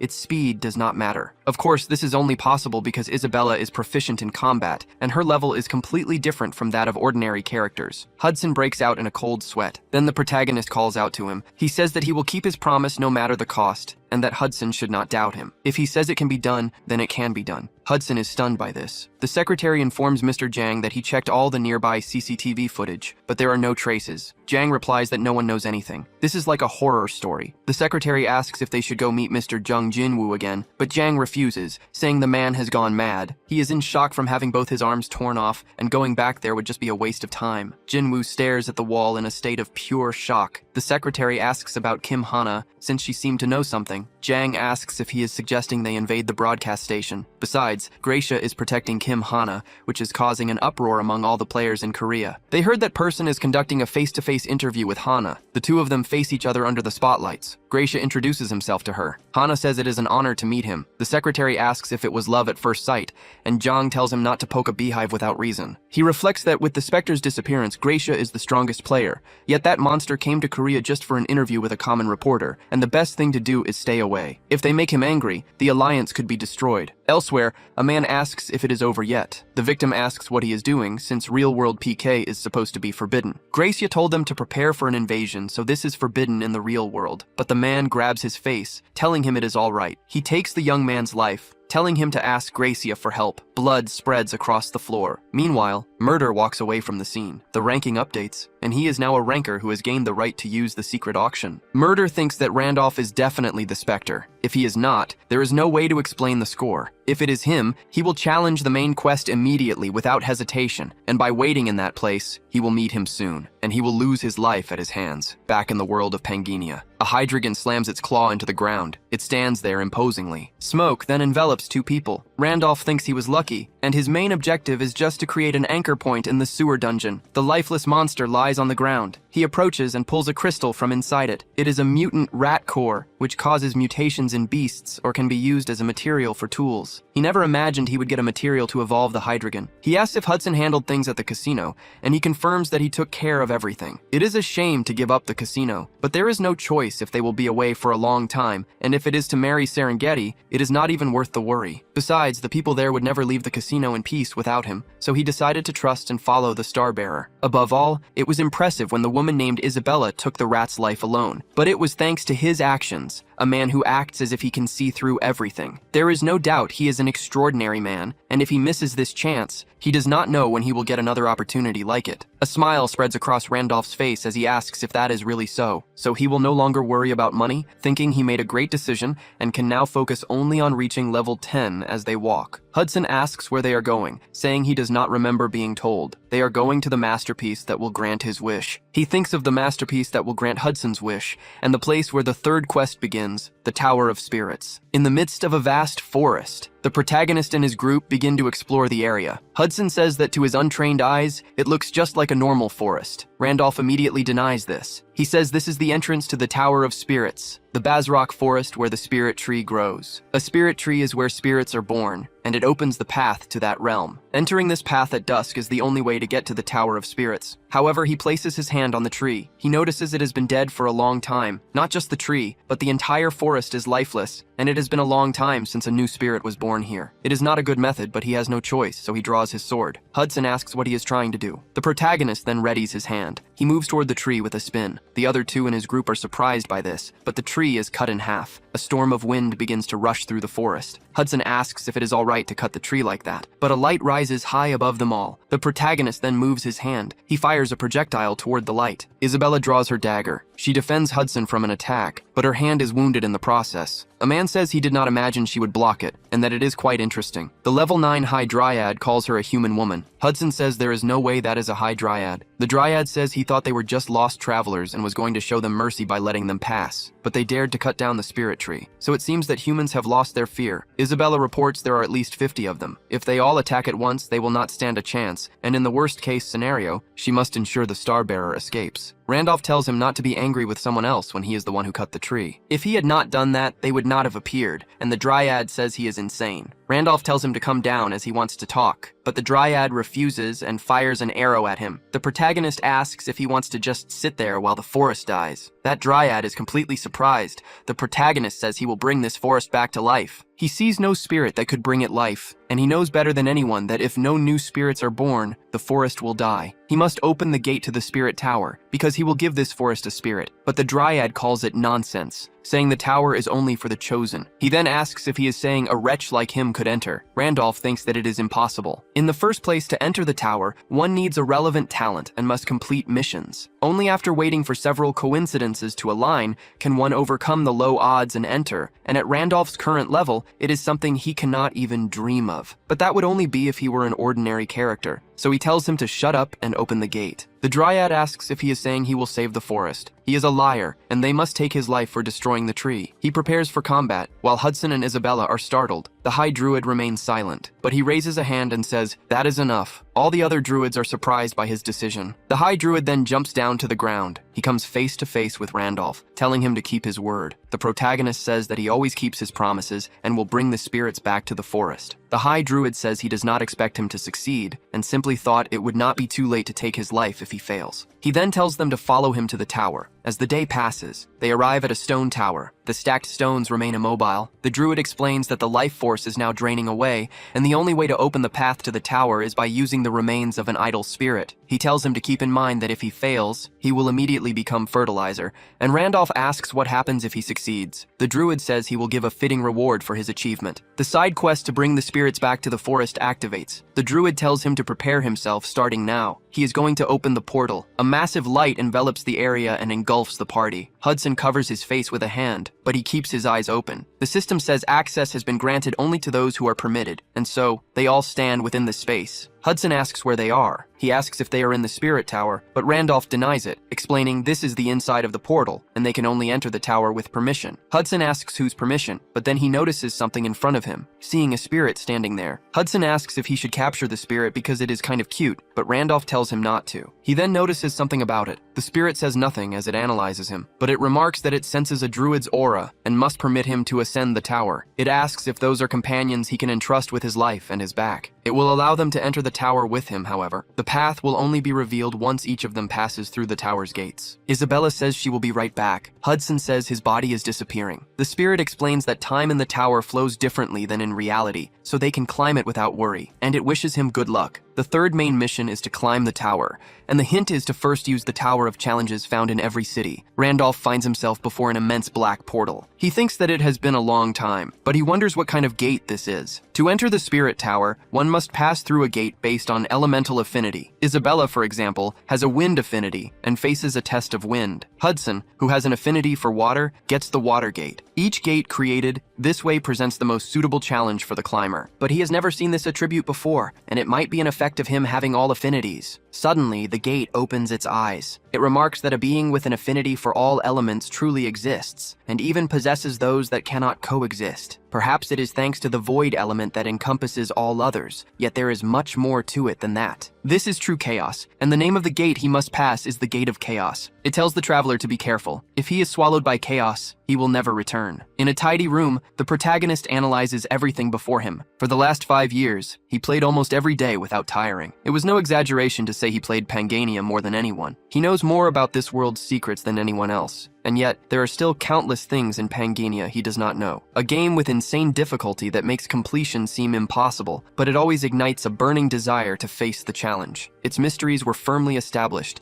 and that is why he loves this game. He wonders if this is the first time the gate has ever been opened. He will be the first to complete it, drawing his sword. A white-haired figure stands before him. It only turns its head slightly, revealing himself to be Wilhelm. The protagonist wonders why the character he created is appearing as a challenge. Wilhelm's blade closes in on his neck, but the protagonist narrowly dodges. He thinks that regardless of why he is here, this means he has to fight this guy, the one who used to be number one. The protagonist's sword flies from his hand as he tries to strike. He thinks this was designed to be unbeatable. Wilhelm prepares his counterattack. He finishes the protagonist, who thinks this is an insane game. His sword plunges into the ground. Randolph manages to survive by activating Mikola's armor. He thinks that the sword failed to cut clean through his arm. This means its attack power is on the same level as his defense. He looks like Wilhelm, but his stats are close to Randolph's, if it only copied his appearance. So the protagonist activates Gale, thinking there is no reason to be afraid. Wilhelm slams hard into the nearest wall. He gets up once more with no apparent injuries, but he stares coldly forward. He sees Randolph advancing. sword ready to thrust. Wilhelm begins to walk forward. He lands a kick as he dodges the thrust. His head is knocked to the side. He asks if he came to reclaim his past glory. Randolph is surprised by this. Wilhelm advances with his sword, asking if that is even possible. The protagonist moves his hand.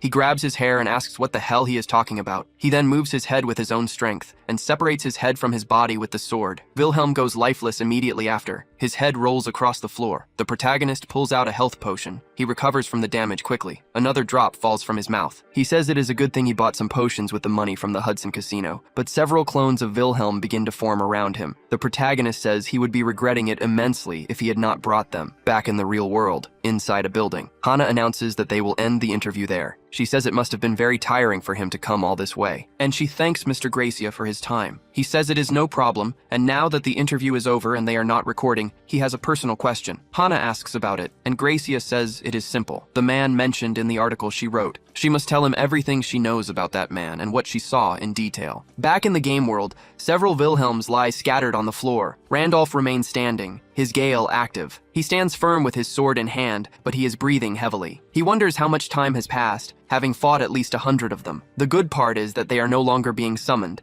and since he cannot see anything above, this is probably the last floor. He is out of potions, and it would be good if a clear message appeared. One of Wilhelm's bodies begins to vanish from the floor. This surprises Randolph immediately. The shadows on the floor form a smile. It asks if the chaos failed, and says they have taken a liking to him, as they never imagined he would get this far. Randolph addresses the spirit of chaos, saying that its appearance must mean he has cleared the tower. The spirit forms a smile, questioning this, but it bursts into hysterical laughter. It says that this is ridiculous, and that it thought someone like him could actually clear the tower. The challenge has not even begun. Beyond that barrier is where the real challenge begins. He is already exhausted just from clearing this part, and it asks if he really thinks he can finish. This place was never meant to be a challenge that could be cleared. Beyond this point, hundreds or thousands of the illusions he fought are waiting for him. He should just give up, because he will not clear the tower. But even the spirit is surprised. Randolph walks forward without a care, and the spirits begin to beg for contracts. They say that way he will gain tens of thousands of benefits. The Tower of Spirits gives a reward based on the challenge entered. Clearing the fire trial grants a fire spirit. The wind trial grants a spirit of the same type, and upon hatching they can form a contract. The challenge he entered was the Chaos Trial,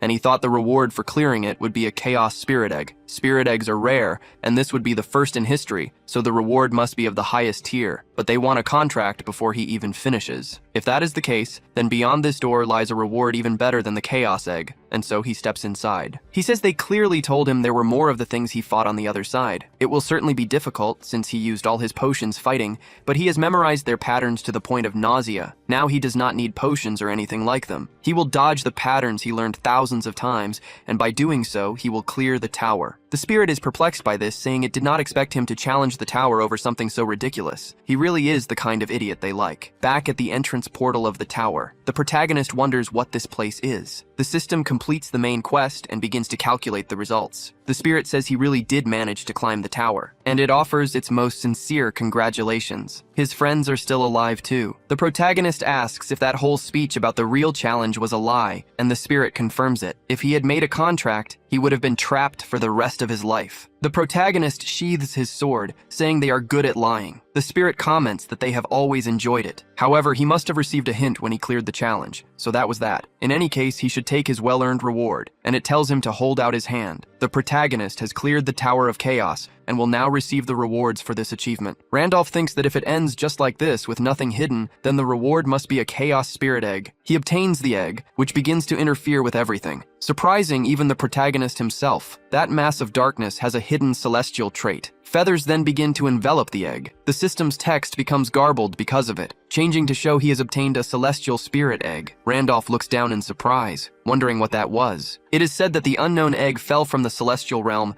and lies at the end of the light of darkness and chaos. Randolph thinks celestial refers to the celestial race that lives in the celestial realm, and finding this egg is proof that he is one of them. He wonders if it is connected to his hidden trait, and perhaps it is not just a coincidence in name but a true characteristic. He asks if the spirit knows, but it denies it. However, even the Spirit Kings are showing interest. The Spirit Kings are some of the strongest beings in existence and the main mediators that make up Pangania. If even they show interest, it means the egg has enormous value. He is curious to know what kind of egg it is, but there is no way to find out now. He will have to hatch it later to discover the truth. The system says it was an incomparable feat that no one has achieved before, and his score was 240 points. His rewards are enhanced several times over because of the excited constellations. The protagonist thinks they are the ones from the time of the 100 stars. Some constellations also show interest in the sanctuary of Dramut, but to think that 5 of these powerful beings have taken an interest. They are beings who play important roles in the world of Pangania, and it is always beneficial to be on their good side,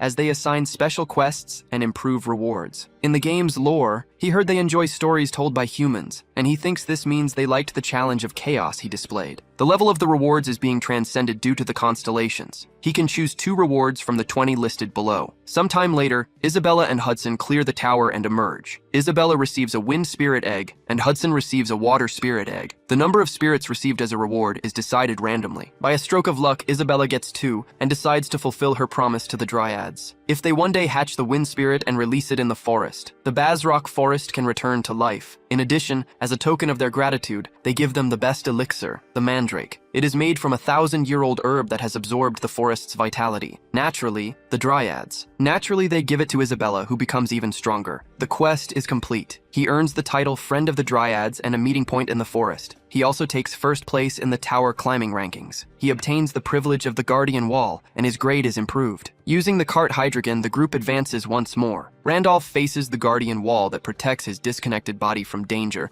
and a notification appears. The protagonist thinks it is a great relief. When he enters Pangania, it protects Park Hyun-myung in reality. When he returns to reality, it protects Randolph. Now there are 72 hours left for the broken fragment of the Golden Scale. Thinking about the future, the more time he has, the better. Hudson calls out to the Starbearer. He thanks him, saying he never expected to get a spirit egg. He wants to hatch it as soon as possible, since it should be able to solve his problem. Randolph replies that the path from 9 to 10 is difficult alone, but if he borrows the power of a spirit, it should be possible. He suggests they stop by a place first, and Hudson agrees, saying he will always follow him. Randolph thanks him. Now, in another city, Hudson says that the one thing he needed was in this cursed place, and he screams hysterically. Isabella is confused, and Randolph tells him to be quiet. The girl asks where they are going to make him act this way, and the protagonist says it is the territory of Marquis Visor. It is where Hudson's fiancée lives. Hudson asks why they are here, since he is not yet qualified to ask for Serengeti's hand in marriage, but Randolph says he is not telling him to do it today. They are here because he has something to ask Serengeti in person. Along the way, windows are broken. An alley is filled with beggars. On the other side, people are praying to a large stone monument in the middle of it all. Isabella says it looks like they are in the middle of a funeral. She asks if he knows any of the names, but Randolph says no, but he knows why they ended up this way. He thinks about how the 500 names engraved on the tombstone all belong to the knights who followed him on the great expedition. He never found it strange not knowing their names, and never even tried to remember. They were not important named NPCs. Even though they fought for him, it was all under the pretext that they were just part of the game. A woman falls to the ground, cursing Wilhelm and demanding he return her son. He said he would come back and that she did not need to worry. Randolph approaches her,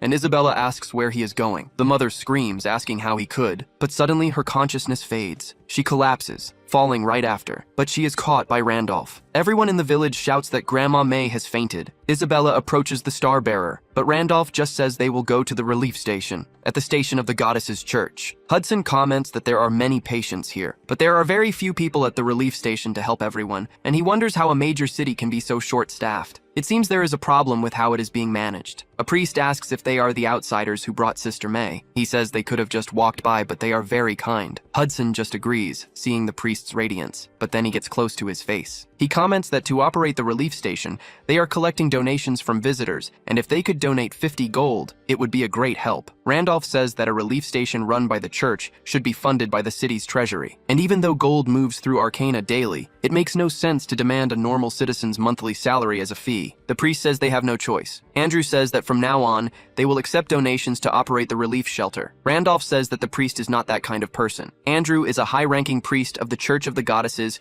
who serves the twins Leah and Pina. He is an NPC who gives honor quests, a factor in class creation, and he is devout, wise, and upright. And that same Andrew is secretly accepting personal donations. The poorly maintained buildings he saw on the way there, the vagrants on the streets, and even this unmanaged relief post are all strange because this city is supposed to be rich. He wonders what the hell happened in this city. A table is filled with the highest quality drinks. A secretary tries to stop him, saying that his lord has drunk too much, but he throws the bottle toward the butler. He orders him to shut his mouth now. Marquis Weiser orders him to bring more alcohol. Randolph assesses the situation for a moment. He says he needs to speak with the priest in person, and the man is surprised. The man says a lot of people are waiting to be treated by the priest, but Randolph calls for Hudson, who then pulls out a bag of gold. He says it is a donation of 50,000 gold. He says he will double it if they can see him now. The man's eyes light up at the money. He shouts that he will escort the brother right away, in a room filled with books. Andrew introduces himself to the protagonists. He asks them to sit down to talk, and Randolph agrees. The priest says he heard about him making a generous donation to his relief post. Randolph says he heard they charge 50 gold for a donation, and figured a normal amount would not be enough. Andrew asks if he is disappointed to find just a greedy old man, adding that he is truly ashamed. Randolph replies that he is just curious about how a relief post in a giant city like this one has become so desperate for money. Andrew maintains his straight posture, but he says he heard Randolph brought in Sister May after she collapsed. Her only son joined the great expedition to the demonic continent and never returned. Since then, she lives with that pain. And not just her, but many people lost family and friends, since countless knights who admired Wilhelm never returned. And so the cavalry lost countless talents and consumed resources as war funds. It was a prosperous city that could have recovered. The real problem began when Serengeti, his blood relative, returned. She returned having lost both her legs, but for some reason she remains unconscious. Many priests tried to awaken her, but nothing worked. They tried every method, but nothing changed. Because of this, the city's finances hit rock bottom, and the Marquis was manipulated by swindlers, incurring enormous debts and using the territory as collateral. After that, his lordship fell into despair and was ruined. As a result, all city subsidies were cut, and now this is the only relief post. If it disappears, every patient will be abandoned. That is why they shamelessly demand donations, even from brothers like him who help Sister May,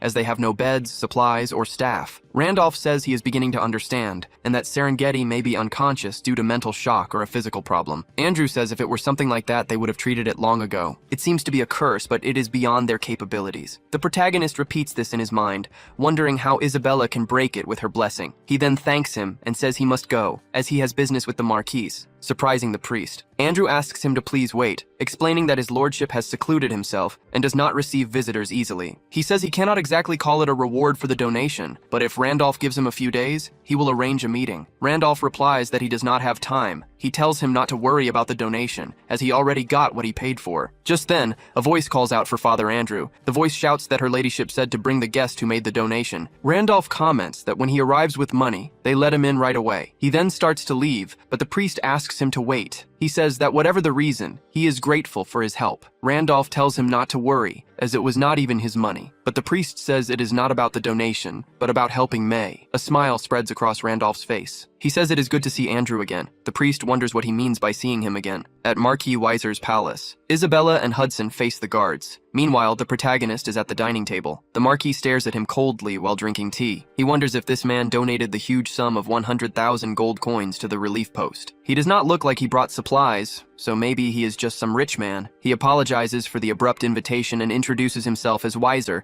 the Lord of the Garden of Knights. Randolph thinks that he has really changed a lot on the outside. Weiser was once a knight who made a name for himself across the continent with his exceptional skill. With his help, his daughter Serengeti was able to attain a star and transcend. She rose to the ranks of the strongest on the continent. Because of this, the House of Marquis Weiser established its position and maintained its power within the kingdom of Balran. And in gratitude, Weiser swore his loyalty to him. Weiser was the type to repay grudges with the sword and kindness with loyalty. But now, Randolph does not know if only his appearance has changed, or if his heart has too. The Marquis says that Randolph must already know why he was invited. The garden is facing great financial difficulties, and he would like to propose something mutually beneficial. Randolph refuses, saying he will heal Serengeti. Weiser is surprised by this, but then he bursts into hysterical laughter. He says he was mistaken, thinking he was just some rich young master. He says he has heard the rumors across the continent that if you mention the Marquis's daughter's name, he will throw money at you. He then shouts, asking how much he will have to pay to heal her. But then he slams the table hard. He says he has already been deceived by scum like him and has lost too much. He demands to know what more he has to offer to satisfy him. He says this is a waste of time and orders the guards to tear out the swindler's eyes. Randolph says he does not need money and tells him to hear him out. He says he cannot guarantee it, but there is a chance he can cure her. Weiser calls it an innovative approach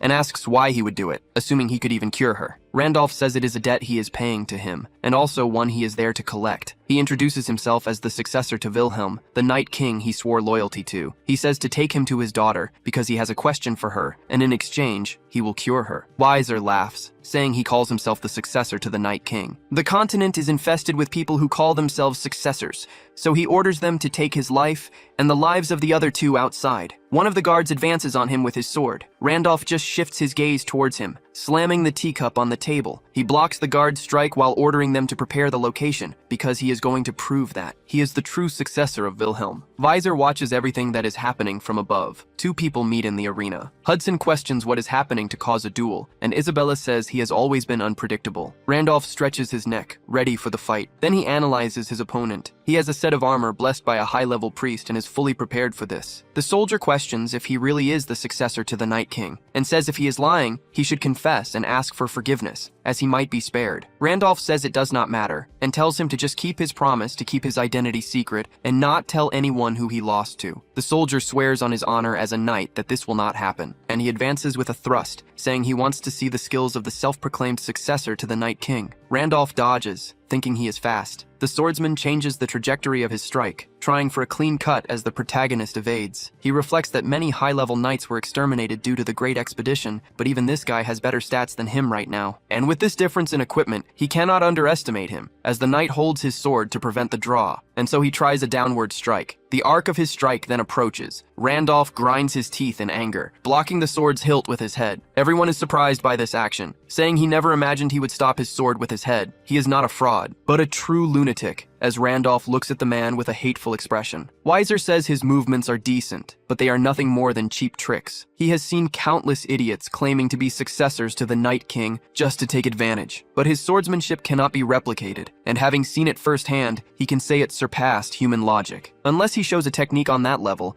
he cannot claim to be his successor. The guard parries the blows, commenting that he is different from the scoundrels he has seen and is certain he has talent. He tells him to admit his lies and join his command, promising to ask the Lord to forgive his sins, but Randolph says he is too confident for someone with the upper hand. The soldier replies that he must understand these are the Lord's orders. He adds that he does not feel good about it, but Randolph interrupts him with a high kick. He draws his sword and says he will show him his super powerful items as well, then he thrusts forward. The soldier is surprised by this. Randolph flings Michaela's sword away. He draws two extreme iron swords. Everyone wonders about the dual weapons. Hudson wonders when he got a weapon like that. The protagonist begins to pressure the guard with heavy blows. The soldier thinks the timing of his attacks has shortened and that he is trying to win with speed. However, his armor is only getting scratched. He comments that this is far too weak. A two-handed sword is slow but has high attack power, enough to cause light damage through armor, but dual swords deal little damage. Instead, he only needs to defend a few areas, but the protagonist then cuts through his sword. The soldier is left completely unable to understand what is happening. Randolph pulls Michaela's sword from the ground. The man asks if he even changed. The protagonist tells him to watch closely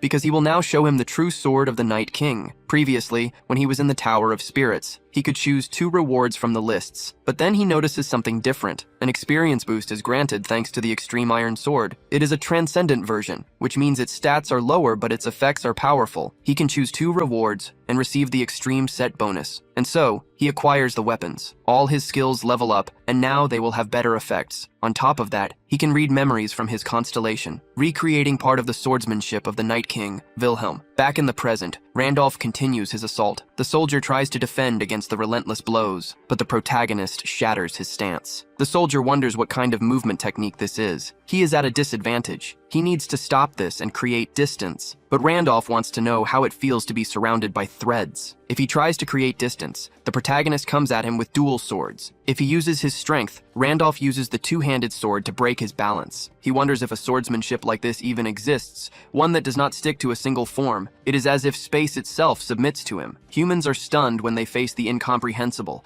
entering a state where they can do nothing but watch. This applies to everyone in the training grounds, even to the knight facing him. His neck is damaged by the Sword King's secret technique, the world-destroying blow, a perfect slash. the smoke begins to dissipate. The protagonist holds his combat stance, but the soldier drops his sword. With his neck bleeding, he says that he has lost this fight against the protagonist. Randolph keeps his head down, catching his breath, but he shouts, asking if he needs to show them anything else. The secretary calls out to his lord. Weiser then addresses Lucas. He tells him to treat the man with respect as he bows, for he is the successor to Wilhelm, the venerable knight. In a white room inside the mansion, Serengeti lies resting, and the Marquis explains that she has been this way since they returned from the Great Expedition. He tried everything to wake her, from famous elixirs to renowned healers, but the curse is too powerful. Randolph stares at her body on the bed. He activates his great sage ability. Just as he thought, she is under the Demon King's curse. Of course, not even the Saint or the Holy Emperor could do anything, but an exorcism using stellar energy might work. Weiser says he does not doubt it, but asks if there is any way to wake her. Randolph replies that he will try just once. He brings his hand close to her head. He then bestows the blessing of the stars upon the girl. Weiser is stunned by this. All of the protagonist's stellar energy is consumed. It is not enough to break the Demon King's curse. Instead, the curse's hold is temporarily lifted. Serengeti slowly opens her eyes. She asks where she is now. Weiser grinds his teeth. He leans over the bed, asking if she is truly awake. His daughter speaks softly, and her father asks if she recognizes him. Serengeti turns toward Hudson, leaving her father confused. He demands to know who this man is. Hudson grinds his teeth before he speaks. He asks for her forgiveness for being so late, and he calls out Serengeti's name again. He thought that as long as she was alive, it would be enough, and if he became a council member, he would be recognized by the Marquise. If she had lost half her body, he would become her legs, because as long as she was alive, he would take care of her forever. Hudson believed that if he did not give up, an opportunity would appear one day. But this is nothing more than arrogance and greed. Opportunities are not eternal, and Serengeti's body continues to lose vitality as her face loses its essence. The strong arms that once swung a sword become like a dry branch. If the Starbearer had arrived just a little later,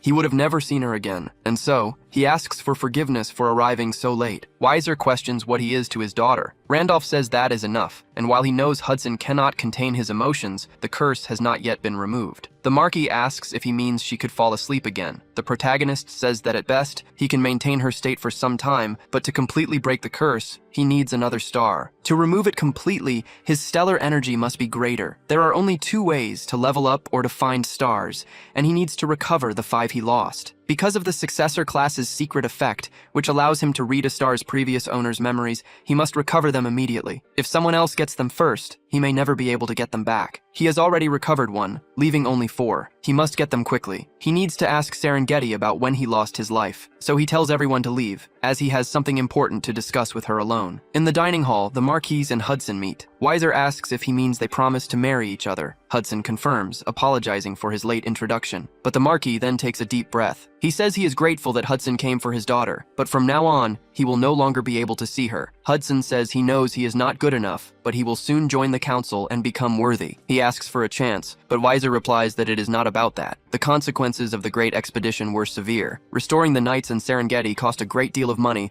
so in the end, they were reduced to begging for help. When this happened, the one who approached him was the House of Duke Sion, whose power rivals that of the king in the Valan Kingdom. Duke Sion lent them an enormous sum on the condition that they send Serengeti to him. At the time, they had no choice, as her survival was their priority. Furthermore, he believed that even if Serengeti never woke up and his family fell apart, the Duke's reputation would prevent him from abandoning a girl he had taken in. For that reason, in 1 month, she will be sent to the House of Duke Sion. It was an unavoidable decision to protect this territory and Serengeti. Therefore, Hudson should forget her as well. Later in the room, Serengeti asks who he is. Randolph introduces himself as the successor to the King of Knights, and says he has come to bring news of his final moments. Serengeti says that is a lie, because he has no successor. The protagonist thinks that this is to be expected from his closest ally. There is no way she would fall for such vague words. So he tells her about the day she faced a star for the first time. She was constantly worried that if she consumed a star and became a transcendent, she might stop being Serengeti. At the time, he could not understand the anxiety within her. However, he now imagines it must have been because she wanted to preserve her love for Hudson. Serengeti says that is something only the 2 of them know. Randolph continues, saying that for her, he gave her words of encouragement. The girl is even more surprised by this. In the past, she had only turned away, while Wilhelm pushed her and told her to shut up and just take the star. Serengeti says that he really is Wilhelm. Randolph replies that these are his circumstances and his appearance has changed, but yes, it is him. He adds that if she wants, he can tell her other things. He reflects that the memory of encouraging Serengeti was just one of 26 expressions that appear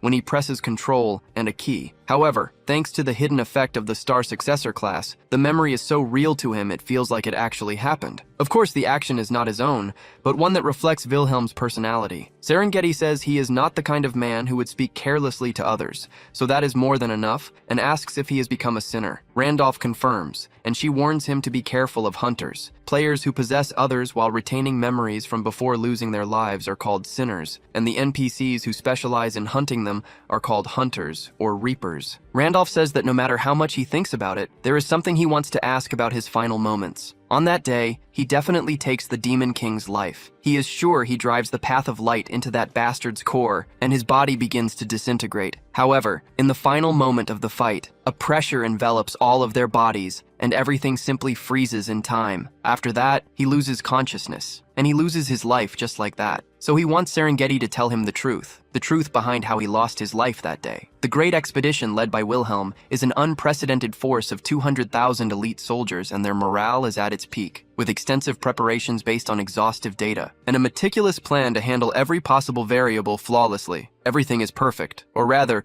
it is supposed to be. Serengeti is legless, looking up. She then stares at the sky. A priestess begs her to please keep going, offering her own life for a blessing. Another says it is frustrating, but this is as far as he can go, and they must press on. Or a disfigured soldier, telling them they cannot stop. Serengeti sheds tears, remembering that she must press on. She thinks that even after using so many lives as stepping stones, they cannot even come close to the Demon King. Zombies begin to rise from the ground. They march towards the army of the Great Expedition. They attack as if they know every move, and that is impossible unless there is a traitor on the demon's side. So in the end, the expedition is already crumbling from within, right from the start. She wonders if it is an impossible task after all, but the protagonist illuminates everything, declaring that it is not over yet. All the zombies are drawn to the great light. They are blown away by him an instant later. Wilhelm remarks that she looks exhausted, and that she can rest for now, because this will all be over soon. Serengeti is surprised to hear these words. The god of war, or rather the king of knights, has such an overwhelming presence. It almost makes you feel sorry for the demons. A single strike from him can alter the very terrain. A deep despair whispers that everything is over, but that man cuts through despair itself with nothing but a single sword. Wilhelm continues to stare forward coldly. He walks with Serengeti in his arms. She says he does not need to go so far, as her body has recovered quite a bit. Wilhelm tells her not to worry. He's only doing it so she can preserve her strength. Excluding the one who was injured and sent back to the entrance,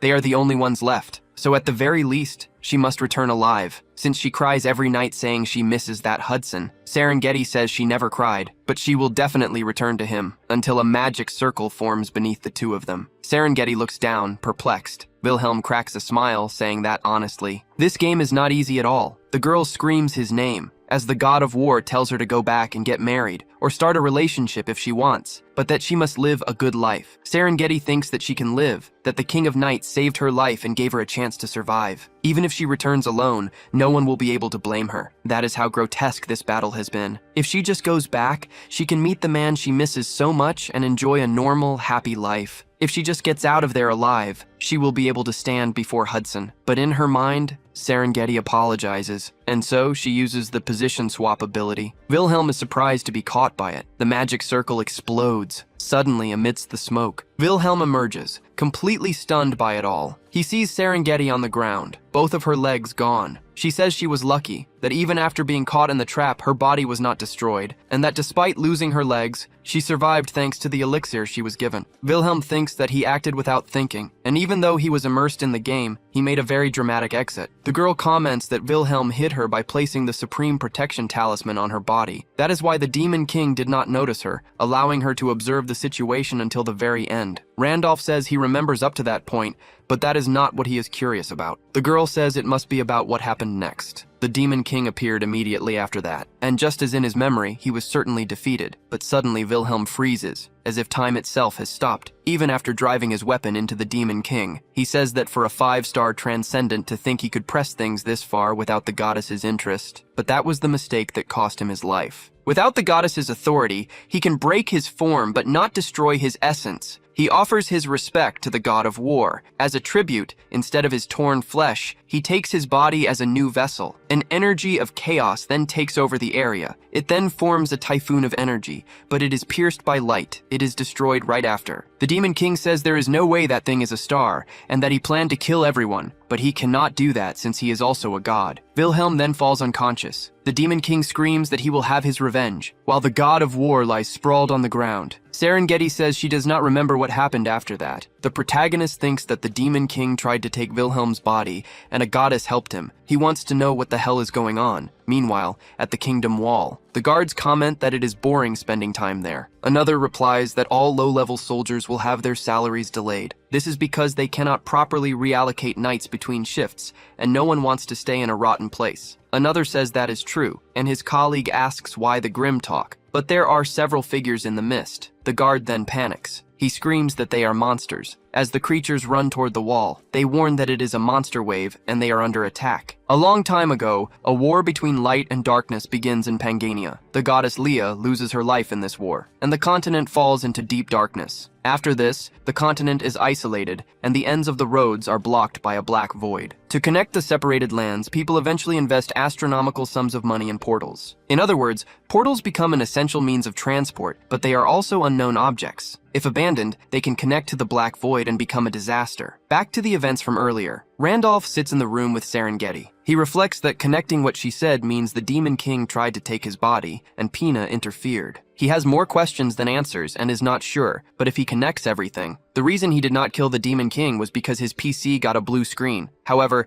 Serengeti witnessed everything, which means the NPCs inside the game were not affected. So maybe for some reason, users who were playing could not intentionally defeat the Demon King. Since the being that can destroy the true essence is not a user, but a player who has entered the world. This could be why they ended up in this other world, and if losing a life in the game summons someone as a player, then Wilhelm was not his first character. With the loss of his strongest character, he becomes the player. He always liked hardcore games and would always create a character, but if it was weak, he would just abandon it. In that process, the gap grew, and his normal characters never triggered the summoning. He is not sure, but this is the most likely theory for now, and he knows what he has to do. First, the traitors who interfered with his expedition and attacked as if they knew his movements, which makes no sense without a traitor. It is highly probable that they are those 8 heroes he does not even know. He will hunt down every one of the bastards who stood in his way. Second, if he failed to destroy the Demon King's essence, then there is a high chance that it is still alive. He will take the Demon King's life and end all of this, but suddenly a voice calls out to the Starbearer. Hudson shouts that things are very bad because the city is under attack by monsters. Outside, he sees how desolate it is, with monsters all around the monument in honor of the knights. Guards try to fight against them, but they end up losing their lives in the process. Isabella says that an invasion of this scale looks like a monster wave that emerged from a nearby portal. Randolph thinks that he knew Weiser spoke of the ruined city, but he even withdrew the money for the portal's maintenance. Knights ride on their horses, fighting the monsters with lances and swords. Randolph shouts the name of Marquis Weiser. He turns around, calling him Wilhelm's successor. He asks if he is still in this city, while Randolph demands to know what is happening. The Marquis explains that as he can see, monsters are destroying everything, and it seems something went wrong with the 3 portals to the east, south, and west. Hudson complains about there being 3 at the same time, and Randolph says that it is madness. The Marquis says it is shameful,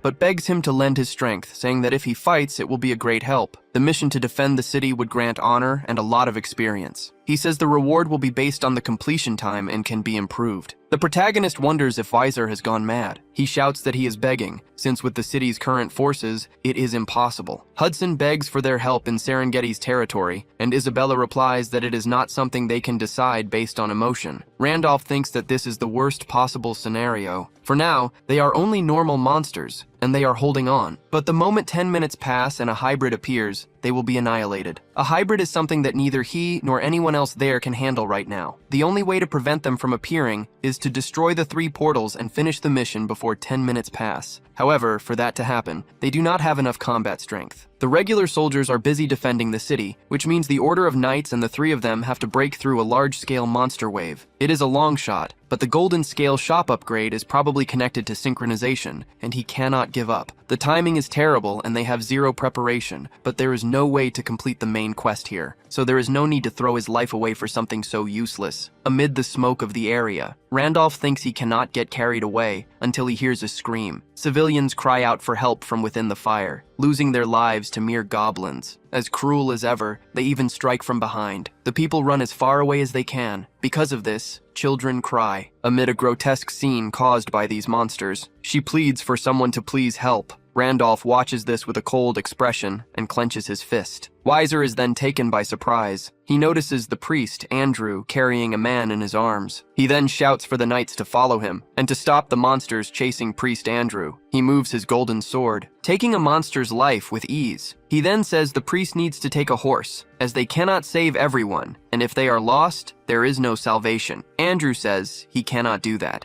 As a goblin advances on his flank, Andrew's eyes widen in surprise, but Isabella quickly takes the goblin's life. Weiser is even more surprised. Andrew calls out to his sister, but the other 2 approach them. Randolph says this will be difficult and anyone who wants to back out can leave. Hudson says this is about protecting Serengeti, so he will help. Isabella replies that he talks as if things ever calm down. Randolph comments that he was just saying he really needs help, a mission no sane person would accept, and there is no way in hell they can finish it with this city in such a mess. The only reason he accepts the mission is not because he feels sorry for the people, or because he feels responsible for the fallen city, not even to protect the family of a subordinate who lost his legs, and not out of guilt for the people who lost their lives because of him. It is because he is a madman who thrives on adrenaline, so he says that from now on. They will split this wave of monsters down the middle. The horses charge forward rapidly, led by Marquis Weiser. They ride toward the immense wave of monsters ahead. A soldier questions if they will keep advancing like this. If they fail, they will be isolated in the middle of the enemy lines. He calls out to the Marquis once more. Weiser thinks that he knows this is basically asking them to die. But when he heard what Randolph said earlier, Weiser tries to argue that a frontal assault is impossible with their strength,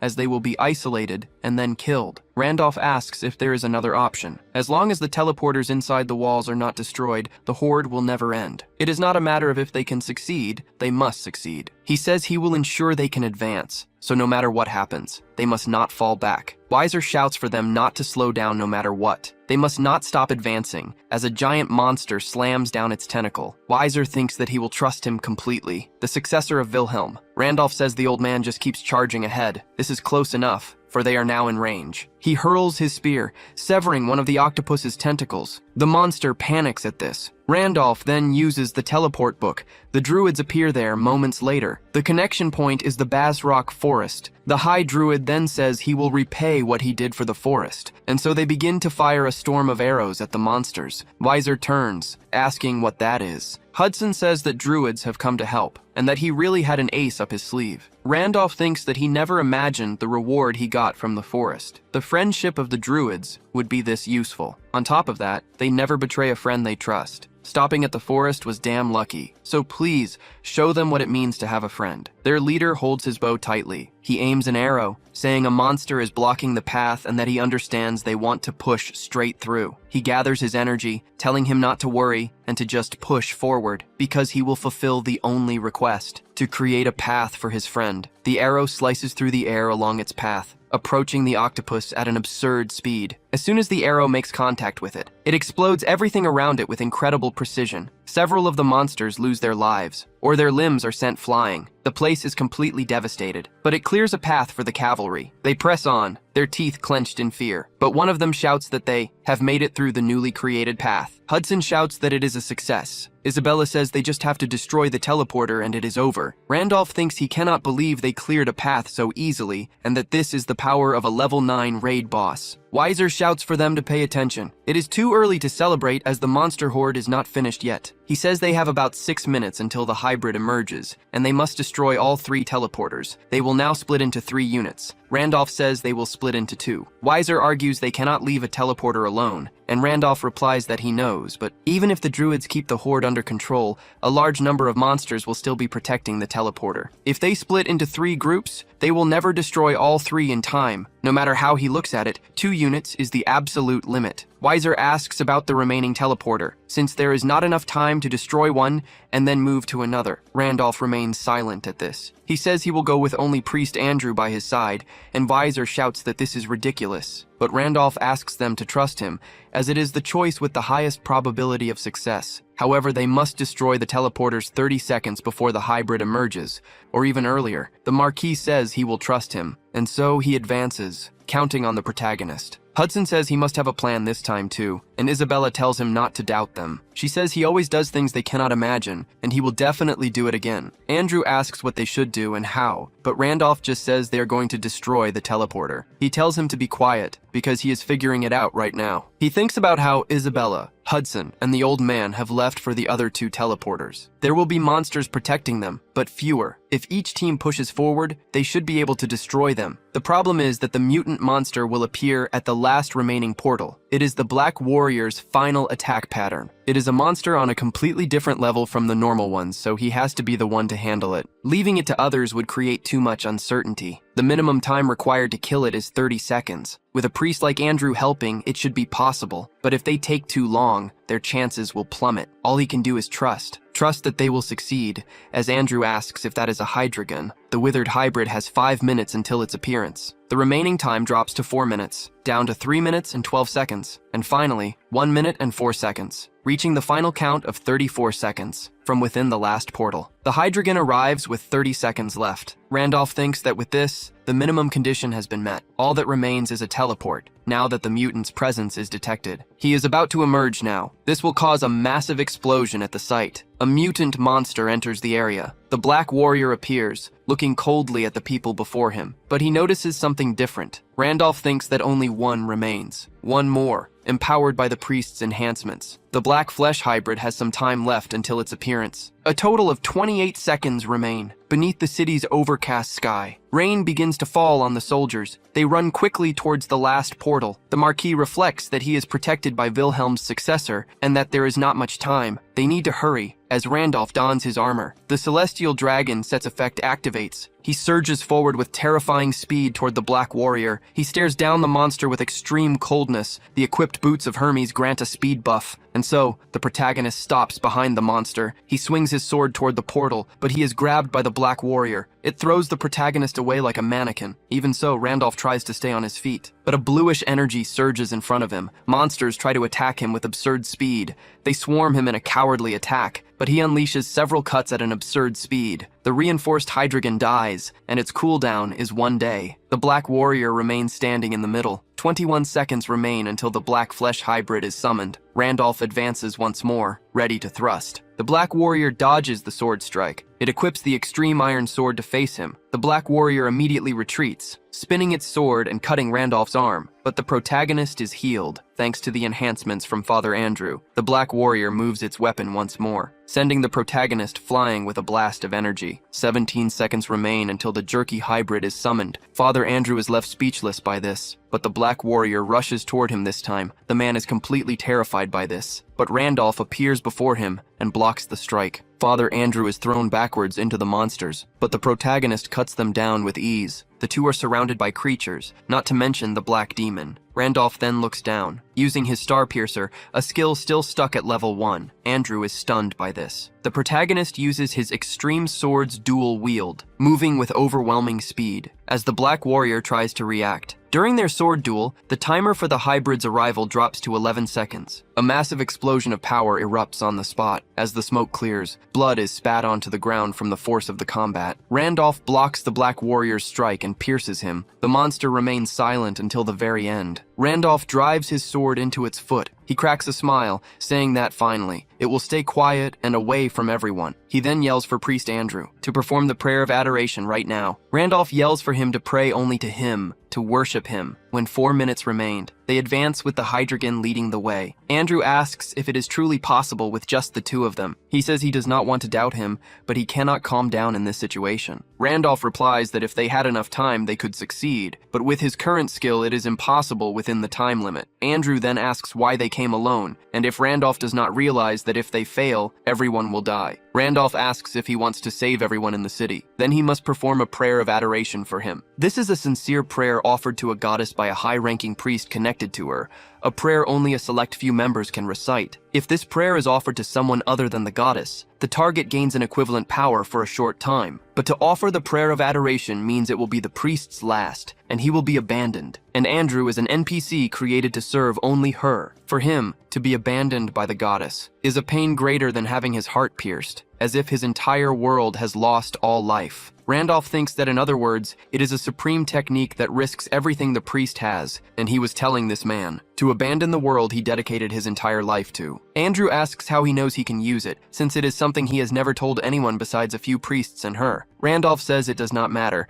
because what matters is that he can use it, and Andrew says that if he knows of it, he also knows what it means. The protagonist confirms this, but still he built this plan assuming he would use it, thinking that sacrificing his beliefs would create a chance for success. It was also a plan made knowing that he could not refuse this request, because from what he knows of him, he would never abandon his people. It is practically the same as forcing a sacrifice from him by using the people as hostages. Andrew then thanks him for this. He weeps, because if Randolph had not said anything, he never could have mentioned it and would have lived his life with a heavy conscience for not saving anyone, so he thanks him. Randolph is left completely stunned upon hearing this. Andrew, an NPC who gives many of the quests used to farm honor, was an honest priest and a sage of Pangania. Randolph respects him more than any other human, and just then, the system notifies him that the prayer has been activated. His strength, health, agility, intelligence, star power, and other stats are going to increase immensely. But the target's level was low, and the duration of the effect had also been significantly reduced. The duration of the enhancement would be only 2 seconds. He says that with these stats, he can at least copy Wilhelm, and the monster should watch this very closely, because if this were his past self, this technique would never be used on grotesque things like it. The raindrops stop, but a powerful energy strikes them in the next instant. The sword art of Wilhelm, the King of Knights, takes over the area. The Dark Warrior begins to dissolve from the blow. This was the cleaver of heaven and earth, which splits it down the middle. The sky is cut by this magnificent swordsmanship. The women of the village look up. The men do as well and say that it was. Andrew is in disbelief at what he is witnessing. Randolph then calls out to Father Andrew, telling him that he saved this city, while he destroys the portal. The mission took 9 minutes and 59 seconds, with the protagonist gaining dozens of enhancements. With that, the mission Fix the Hole in the Void had been completed. Andrew met the King of Knights, Wilhelm, a few years ago. He asks him not to ignore the request of this old priest, to please save his poor daughter. His poor daughter Andasar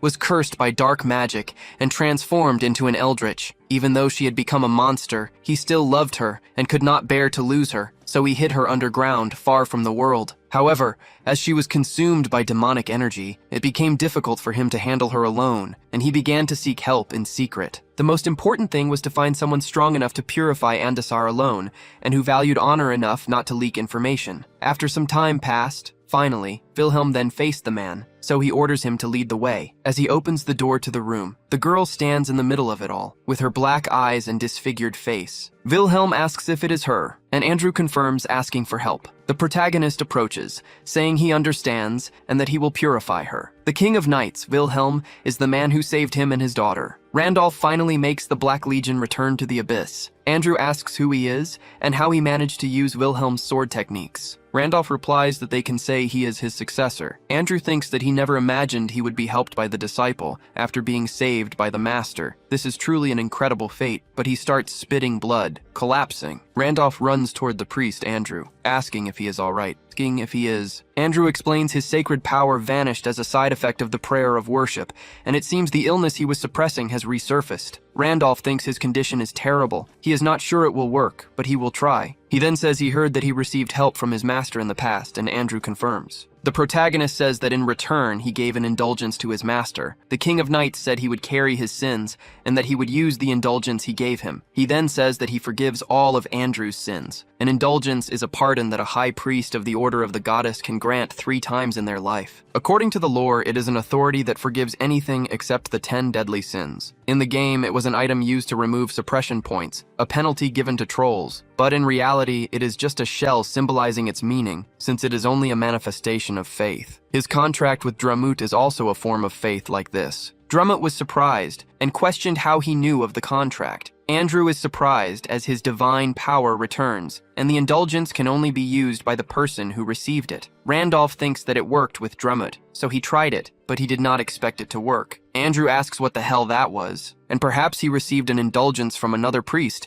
but he then denies it, thinking he would know if that were the case. He wants to know if he received an illegal indulgence and says he must repent, as he will pray with him. Randolph thinks he should just make something up, but the cavalry is right behind him. Isabella shouts that they are there and wants to know if they are okay. The protagonist thinks it was just in time, getting up and saying it seems they have come to get them, and that Andrew is more persistent than he imagined, and they will just consider this a blessing from the heavens. The main quest ranking is updated again, with Randolph in first place. The day the mission ends, the Dryads return to the forest using the teleportation book. Their leader says not to forget that if he is in danger, they will always help him, and that for beings who live on the essence of the forest, the city air must be poison. After they leave, the city immediately begins reconstruction. Of course, the city has no money, so Hudson funds everything. They decide to hire the kingdom's alchemist to fix the broken teleporter, so it will not become corrupted again. It is normally very expensive, but with Hudson's money, there is no problem. Andrew recovers his sacred power, but must focus on his own healing for a time. Since there were no priests for the city's wounded, they decided to heal people with potions. Of course this requires money, but they have Hudson's massive fortune, who complained that he was solving everything with his money. Randolph replies that the city was poor, and he should think of it as all being for Serengeti. In the castle, he questions if she has slept, and Hudson replies that she was consumed by the curse again after the invasion. Randolph throws something to him, saying that he understands. Hudson says it is a high-grade elixir imbued with blessings and wants to know how he obtained a treasure that the Order of the Goddess produces less than 10 of per year. The protagonist tells him to use 1 drop every 2 hours, and if he does that for a month, her legs will be completely healed. Hudson says that just as he thought, he is a player, and must have bought it from the Golden Scale shop as well. Thanks to him, he also completed Mission 4. When he saw the new rankings, he realized that if he was correct, his name is Randolph. And Randolph is the one who has obtained the most famous characters throughout Pangania, including Wilhelm and the legendary user who disappeared a short time ago, known as Spectre. Randolph says that hearing things like legendary said to him makes him shy, but he asks for forgiveness for hiding it. Hudson says he understands, since revealing that is asking to lose your life. He wants to know what to call him from now on, but Randolph tells him to continue calling him the same. Hudson thanks him for spending his golden scales to buy something like this, but Randolph says he received a lot of money for being in first place. His friend comments that the city's weak combat power had a great impact on the score. The protagonist then begins to analyze the side panel. The Golden Scale shop sells items using his time, and it is something essential for survival from now on. Besides, the White Dragon's Fang, the Cursed Grimoire of Eldritch, and the Dragon Heart are all primary materials he used to craft unique grade items. It could be a coincidence, but he cannot imagine anyone else obtaining them besides him, especially since the White King was a monster that even Wilhelm gave up on taking the life of. If it is true that when a character loses their life, the equipped items are registered in the shop, then the remaining time is much more important, and he needs to go to the next mission. Thus, he announces that he wants to start his next mission and that Hudson must take care of Serengeti, but he says there is a problem. It seems that Marquis Weiser, in exchange for money, promised to send her to the duchy soon. Furthermore, Maxim is one of the 8 heroes who is lending his strength, and there is no way to stop them now. Randolph thinks that he was someone he hired during the Great Expedition, and also the piece of shit who fled in the swamp near the entrance. He was planning to face those bastards known as the 8 Great Heroes eventually anyway, and it seems he will meet one of them sooner than he expected. So he tells him to just buy time until he returns, because if he asks Weiser in some way, he will manage it. He will return as quickly as possible, and they must not hand Serengeti over to the duchy. The protagonist says that Hudson may not know how to fight, but he is someone she can trust. This means she trusts him a great deal, and was counting on Hudson as well. The young man is surprised by this. His mouth remains motionless, but he simply wishes him a good journey. As the next day arrives, Randolph says he did not have to do that, but he was given some good clothes. He thanks him for them, while Weiser says it was a humble gift so he does not need to worry and he wishes him a good journey. Randolph says that regarding the reward, he should speak with Hudson and he will take care of it. Thus, they proceed to the monument in the center of the city. Randolph looks at the list full of names there because of him, reading James, Noah, Lucas, Jacob, and Zion, heroes who fought more bravely than anyone else. May they now rest in eternal peace. It was too late, but he wants to express his sincere gratitude to all of them. 500 knights reach eternal rest, and the protagonist begins to gain various rewards. Back in the kingdom, a knight asks which reward he mentioned, and the Marquis says he will provide monetary compensation to the families of the knights lost in the Great Expedition. 10,000 gold for each is a truly massive amount. He says Hudson will pay. Isabella asks where the saint is going, and Randolph replies that he will do as the stars command. He adds that there is someone they need to bring with them, and Isabella is surprised. The protagonist confirms, reflecting that this person is necessary to increase his combat power. Just like Isabella, he is another one of his characters that was neglected, Isaac, the lightning cutter. A few days later, in the underground dungeon of the Crow Cemetery, a place where the only sounds are your own, one of the flesh maws emerges from the darkness. The protagonist defeats the dungeon master, the corpse crow, and thus obtains the completion rewards: a broken 9 o'clock golden scale and an evolved corpse crow core. Randolph says it dropped on the first try, and Isabella asks what it is. The protagonist says it is a material needed to enter Cramdell, which is where Isaac is. The city of monsters, Cramdell, a city of monsters ruled by the White King, the guardian deity of the North. Home to all kinds of intelligent monsters, mythical species, and even unknown entities, it is known as an invincible fortress that neither the demon realm nor the rulers of the abyss dare to covet. Normally, no human could set foot there, but the hidden trait gluttony manifests itself. If the protagonist uses the corpse crow's core, it will be a different story. The devouring is complete, and the evolution trait has begun. The powerful miasma from the corpse crow's core is crushed by the giant's resistance and the monarch's heart. The mastery of the evolved trait increases due to the Lord of Wounds, and so the process is completed. The gluttony trait has evolved into King of the Corpse Crows, and when using Corpse Crow Summon, the number of summons varies depending on the amount of sacred power possessed. Randolph thinks he never imagined he could transform so perfectly, and it is far more flawless than a shapeshifter's mimicry. He wonders if this core is the source of the disguise, and it seems the mimicry will be undone if it breaks. The girl asks what happened to his appearance, and Randolph replies that it is the mimicry of a corpse crow. With this appearance, he should be able to enter Cramdell without any problems, and he makes a cawing sound. Isabella asks why he did that, and Randolph does it again, wondering if it is a side effect. The girl replies that he is more committed than she thought, and she is impressed, but Randolph tells her to be quiet and put this on. It is Michella's set. Equipping it grants the wings of a celestial dragon. However,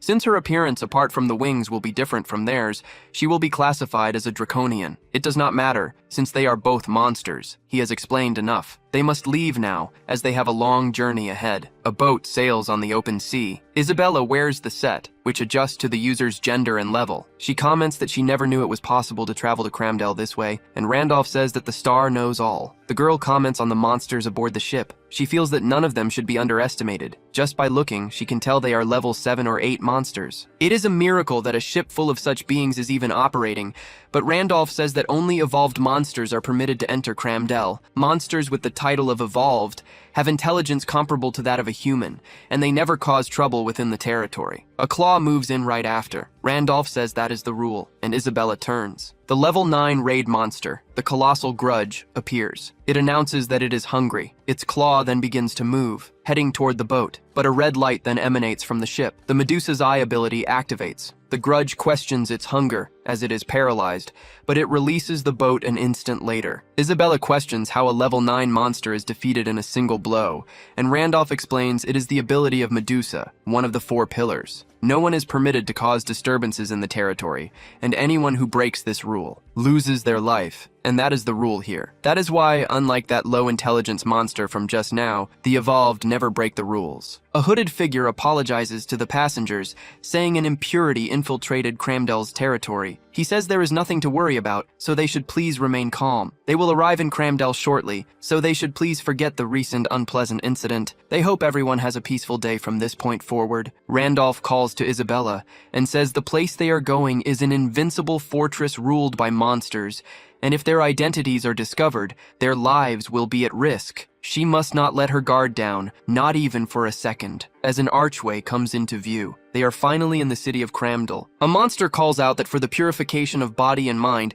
they should come to the Compassion Hot Springs, now at half price. She says they need to purify their unstable bodies and promises to serve them with kindness. Isabella says this is very different from what she expected. Randolph wonders what the hell happened. When he was here as Wilhelm just a year ago, it was a desolate place with no hot springs where not even a blade of grass grew. He wants to know what exactly they did here. Isabella asks if she can ask him a question. She wants to know what kind of person this Isaac is, the one they came so far to find. Isaac the Lightning Cutter is a wanted criminal who committed countless crimes across the continent. At a minimum, he robbed nobles or priests from the Order of the Goddess. At worst, he acted as a mercenary in war-torn cities, plundering the supply routes of his own allies. And beyond that, he assassinated key figures in entire cities, froze teleportation gates to unleash monster waves, and was the main culprit behind the annihilation of the mining city. Randolph says that in short, he is the most dangerous man in the history of Pangania, and Isabella comments that he seems quite proud of it. In any case, she now understands that he is someone who does not even act human. Randolph thinks that if he had to make an excuse for his actions back then, it was because he was worried about the declining number of players, and it was a form of protest. Of course, that was because he did not know Pangania was abnormal. He responds that Isaac will be a great addition to their forces,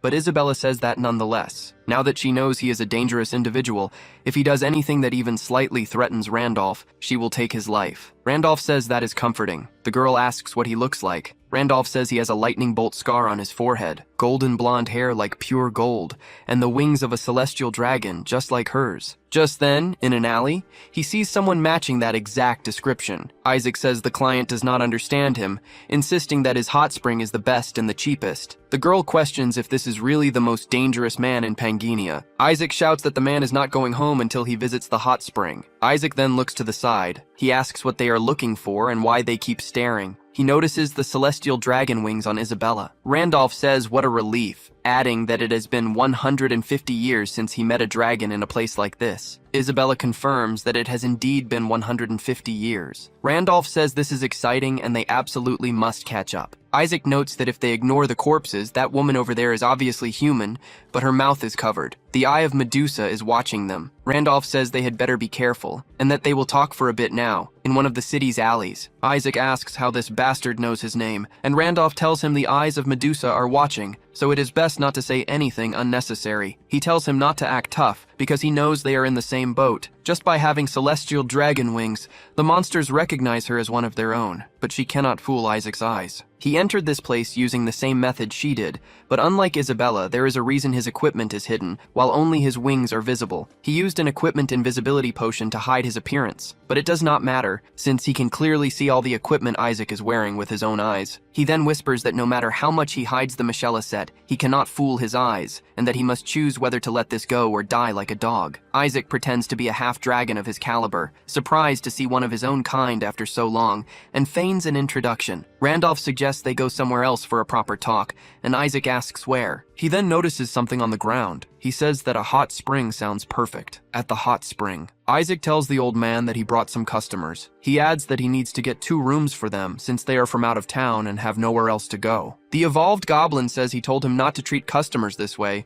but Isaac replies that if he did not, no one would come to this rundown hot spring inn, but the entire bill should be put on the cactus's tab. He tries to reply that he already has a hot spring reserved and that this is blatant extortion. He pleads for help from the great hero. Randolph says that thanks to him, they have saved some money, and Isabella adds they are grateful someone is so eager to help. In any case, at the hot spring, the waters are ready. After using the Fairy Queen's tears, the protagonist's body is completely relaxed, and Isaac replies that if this were common, those monsters would not be so eager to visit. But he does not remember this from before, and Isaac says that not even he knows the details, only that they started to sprout at some point. Randolph reflects that it appeared suddenly, and that it could mean something. Isaac asks why he sought him out. Since he knows his identity, they clearly did not meet by chance, and Randolph replies that the stars guided him. The lightning cutter comments that he speaks as if he were a saint. A mere corpse crow could not be a saint, and Randolph says that is quite hypocritical coming from a bandit. Isaac replies that he was brought here and had to do whatever he could to make money. Randolph says that whether he believes him or not does not matter, but he came to make a proposal. He must serve him for 1 year, and if he does, he will be allowed to escape Cramdal and roam the continent once more. Isaac is surprised by this, but he says he has no interest in such things, and that they should make sure never to cross paths again, not even by chance. Randolph asks if he plans to live in hiding because of the memories from that time. He is talking about the mining town he destroyed with his own hands. Randolph maintains his serious expression. Back then, as a protest against the developers, he uses Isaac to cause all kinds of trouble. His karma levels accumulate to the point where he cannot even enter cities, and he eventually stumbles upon a village. The village chief is the typical stock villain one would see in any standard fantasy. He only embezzles the village's development funds or bribes council members to remain in charge. He decides to keep a low profile in the village and takes on the role of an agent hired by the village chief. It is just a role play to hide his power. Surprisingly, unlike the typical minor villain, the village chief is resourceful and bold. He is also very cruel. He makes a man suffer and lose his finger. When this ambitious but incompetent villain gains a subordinate who offers him loyalty, the villain can finally become a demon, and so he walks through the alleys. He comments that he is truly grateful to Isaac. Because of this mine,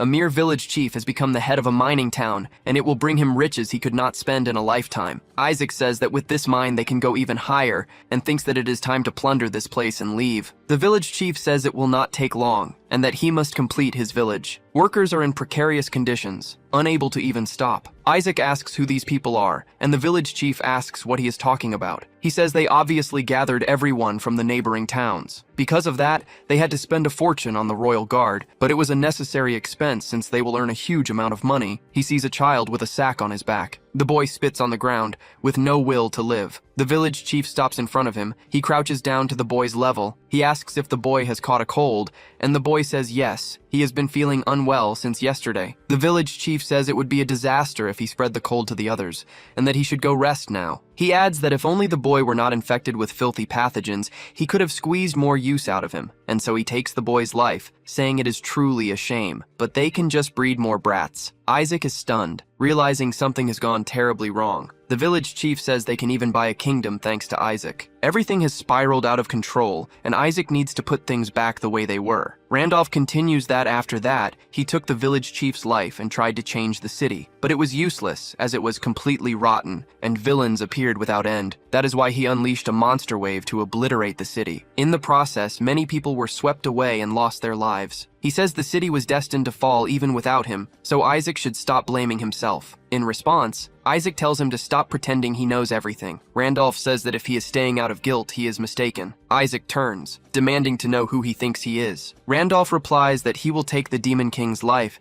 and if Isaac wants to redeem himself, he should choose a path that truly helps the world. To do that, he is gathering trustworthy companions who will never betray him. Isaac asks how he can be considered trustworthy. Randolph replies that he trusts him completely, because he knows more about him than he can imagine. The lightning cutter says he does not understand a single thing he is saying. He brushes it aside, wanting to know how a mere king of crows could do such a thing. Randolph says they will make a bet instead of a proposal. This place is a city where superiority is determined by one's status, and he will prove to him in the way of monsters that he is no ordinary crow. Isaac asks what he means. Randolph answers that he is talking about the Tower of Mysteries in Cramdell. He means he will obtain a mystery from there to prove his status. The main mission orders him to obtain a special mystery. A mystery is an effect. In game terms, it is the lights or colors that shine around a character, and in Pangania these traits are called mysteries. While some rare mysteries have special functions or serve as secondary aids for certain skills, they have no real power, except for the mysteries of a guild master or a ruler. In short, they are for decoration. But for monsters, they have another meaning. They symbolize the qualifications of their species, like a lion's mane. Because of this, the higher the grade of the mystery, the higher the monster's status. It can even reach the level of a raid boss monster. Of course, obtaining a good mystery does not mean one's innate abilities become stronger. However, strong monsters usually possess good mysteries. And one of the places to obtain high-level mysteries is the Tower of Mysteries in Cramdell. To prove their status there, countless monsters risk their lives to climb it, and the closer one gets to the top, the higher the grade. Isaac asks if he intends to prove his worth in the Tower of Mysteries. He says that if a mere crow like him tries, he will not last 30 minutes before being torn to pieces. Randolph replies that it would be a shame if that happened. Isaac says that is fine, and he should do as he wishes. The Tower of Mysteries opens in 2 days, and he must prove his status. If he succeeds, Isaac will be his comrade, or even his slave. 2 days later, at the Tower of Mysteries, many monsters then make their way there. Isabella says there are more participants than she expected, and Randolph says that more than half are spectators. He asks if she is sure it is okay not to challenge the tower. Isabella says she already has one. She asks if he wants her to show him. She then releases her aura. Randolph wonders why Isabella has the scale of Jormungandr. He wants to know where she got it. She replies that she had a dream where a giant snake coiled around her, and she gained this mystery afterward, but it has no ability. Randolph wonders if she fulfilled some specific condition while he was neglecting her. The scale of Jormungandr is one of the 32 stars, and it grants the right to find the star that no one has yet discovered. The Desert Queen must have recognized the mystery Isabella possessed.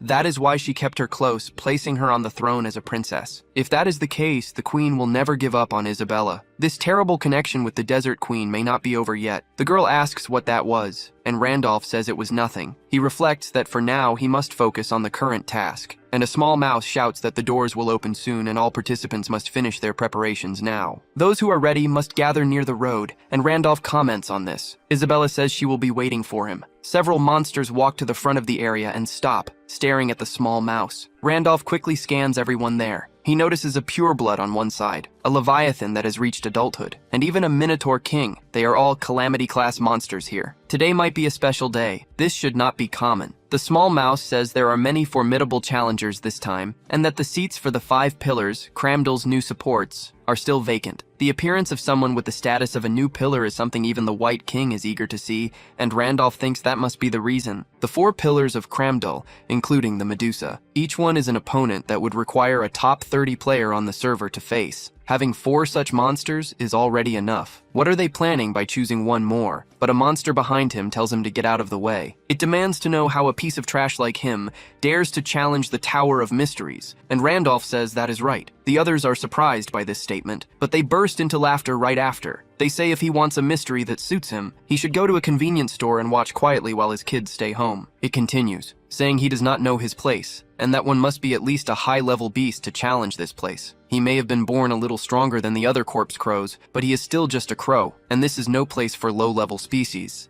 It understands the desire to change his destiny by obtaining a high status, but he cannot overcome his species. It screams for him to know his place as the door opens. The system announces that the tower has opened. Entry will begin in 5 seconds, and Randolph says he talks too much. With about 4 seconds remaining, the monster is surprised to be called a maggot. The countdown drops to 2 seconds. Randolph says he has memorized that piece of shit's face. The entrance activates, sending him to a cliff. As expected, the tower's interior consists of separate dimensions. Fortunately, nothing has changed since the last time he was here. He thinks that the Tower of Mysteries is the only place where he failed to get the best reward as Wilhelm. Back then, information was scarce since he was the first to challenge it. He did not know it was impossible to try again, so he stopped halfway. But things are different now. He already has all the strategies in his head as he faces 1,000 level 4 skeleton soldiers. All items are forbidden, except for those equipped, and the monsters have the same level as the participant. Based on his experience as Wilhelm, he knows the extreme conditions for conquering the tower. The key is to enter at the lowest possible level. Every monster in the Tower of Mysteries adjusts to the challenger's level. If the challenger is a high level, so are the monsters. And as their level rises, their patterns diversify and new variables emerge. Of course, just entering at a low level is not enough. He needs a character with overwhelming power that exceeds the standard stats for that level, and he must meet the prerequisite. But obviously, without over 200 talents, the stats and the 13 hidden traits reaching Cramdell would be impossible. Reaching Cramdell would have been impossible in the first place. The system notifies him that he can summon Corpse Crow, and its power depends on his sacred energy, with the damage being proportional. The crows begin to emerge,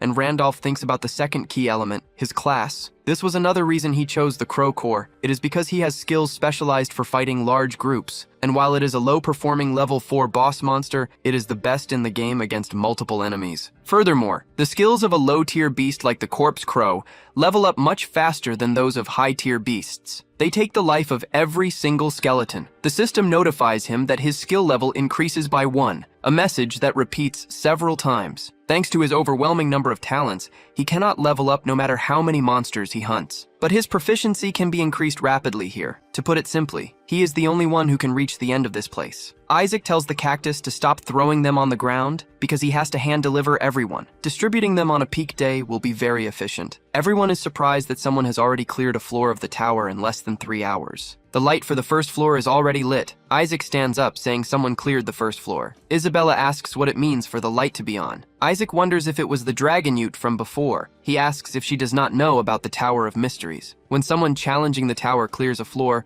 a light turns on, allowing them to track the progress. Everyone seems surprised. Monsters have cleared it before since the completion rate is about 30%, but it is impressive to do it in a time faster than the White King. Isabella says the saint did something incredible again. Isaac asks why she is so sure, since no one knows who cleared it until they come out. Isabella asks if he did not just say this has never happened before, then it cannot be anyone but him. She says she will tell him now, since they might work together in the future, and that he must remember this. If the impossible becomes possible, it is only by the will of the saint. On one of the floors of the tower, a minotaur rests in his chamber, meditating. This is one of the 4 great warriors, Gungi. A monster reports that the tower's light is on. Gungi comments that it was fast. He hopes that this time, a being worthy of the 5 great warriors appears, because he does not want to suffer the same humiliation again. 2 years ago, the 4 great warriors were completely defeated by a single human named Wilhelm. That human did not take his life. He must have done it to use them as bait to lure the White King. No matter how much time passes, that humiliation will not be forgotten. He is to be notified when the 2nd floor lights up,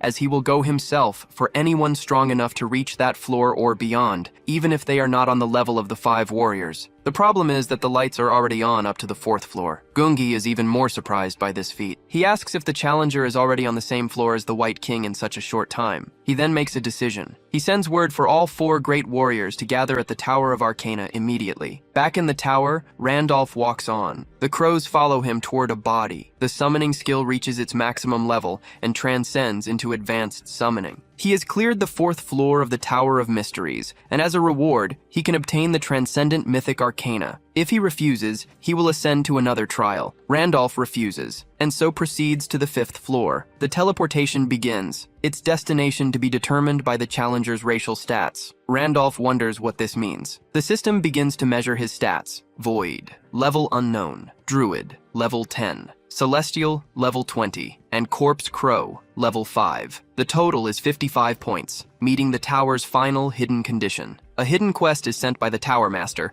asking if he wishes to attempt to clear the mythic Tower of Mysteries. Randolph wonders about the hidden quest. The system notifies him that if he refuses the challenge, the quest will disappear, and he will enter the normal floor. He realizes this is unknown territory, a mythic realm that not even Wilhelm has explored. It would surely yield a higher level mystery as a reward, but he sees no advantage in taking such a great risk. But then, he realizes something. In this world, he is the only one to have discovered this. He wonders how many players could ever refuse an unprecedented adventure that only they could challenge. Faced with this, there is no reason to hesitate. So, he accepts the challenge. He comes face to face with 3 immense skulls. The hidden monster, the awakened skeleton soldier, appears. The monsters here acquire the challenger's racial attributes, taking on his druid and giant traits. Randolph realizes they acquire the attributes he possesses, and he has no idea what kind of monster this is. But the awakened skeleton soldier begins to use the druid's arrow of light spirit. The protagonist is even more surprised by this. He begins to dodge the consecutive blows. He plants his foot on a piece of stone. Hands immediately close in on him. The awakened giant skeleton uses Giant's Grasp. Randolph is almost caught, but he uses his wings to evade the hands. Still in the air, he looks down. He realizes that acquiring racial attributes means they can use that race's skills. Even for a hidden quest, the difficulty has spiked too high. And so, Randolph draws his sword. All the constellations of the 100 stars begin to show interest, and so they begin to watch him. Randolph faces the monster's arrows of light. He comments that he never thought he would be watched by all the temple's constellations at once, and that they are either too curious about the hidden mission, or they came to have fun watching him suffer. Then an explosion erupts,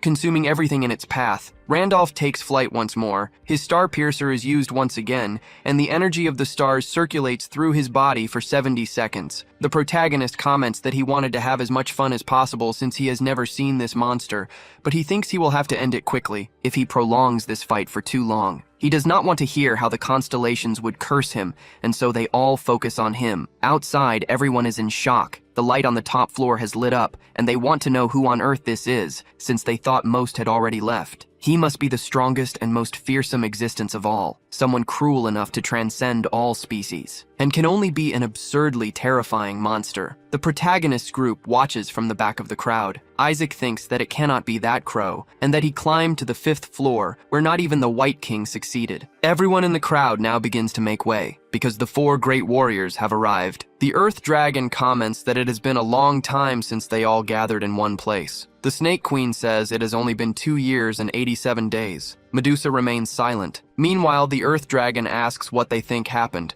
and Gungi says he is not sure either. But there is a monster challenging the final floor that not even the White King could reach. He does not believe anything in this world is stronger than the White King or Wilhelm, but perhaps someone who rivals them both has appeared. Then the absolute rules of Cramdal could become irrelevant. With that, they will have to welcome this being, whether as an ally or an enemy. Suddenly, a pressure hits everyone there. A voice asks if they were waiting for him. Waiting for him, the one who will be the new great warrior. The 2 are surprised by this. The 4 say it is not this guy, while the snake begins to gloat. Gungi asks if there is still a species of monster that has not come out. Suddenly, a foot is placed outside. The snake says her Mist Dragon Arcana was worthy, but Randolph calls her a worm. He then turns around, and the protagonist tells her to get out of his way, because he is going to count to 3. He finishes the count as he touches her. The Mist Dragon Arcana is destroyed. That worm asks what that was. Gungi is also surprised by this feat. Randolph says he will definitely remember him, and that his Arcana is Eternal Randolph, which surpasses all specifications and grants various advantages. It can also destroy lower-level mysteries, limited to 1 per target. The results of the main mission begin to calculate, with the constellations granting enhancements. The protagonist finally levels up. A waterfall continues to flow. A man sits on a giant rock. He comments that he smells an interesting scent, an aroma he has never encountered before. The White King says this is very interesting. He clears the 5th floor of the Tower of Mysteries. The indomitable challenger's choice is admirable, and he has earned the achievement of a challenger who became a myth. More skeletons then rise from the ground. His fame increases by 500, and the tower promises his challenge will be recorded for all eternity. All the constellations doubt his feat and face the supreme mystery with trembling. He acquires a scale fragment with 300 hours and can choose 1 reward from 100 options. Randolph thinks they have been replaced, and there is no way to know which ones are real. More importantly, the ability to destroy an opponent's mystery is insane, and it even added a hidden trait, an arcana with no color, no scent, and no form. He cannot see it, but he can definitely feel it. He clenches his fist,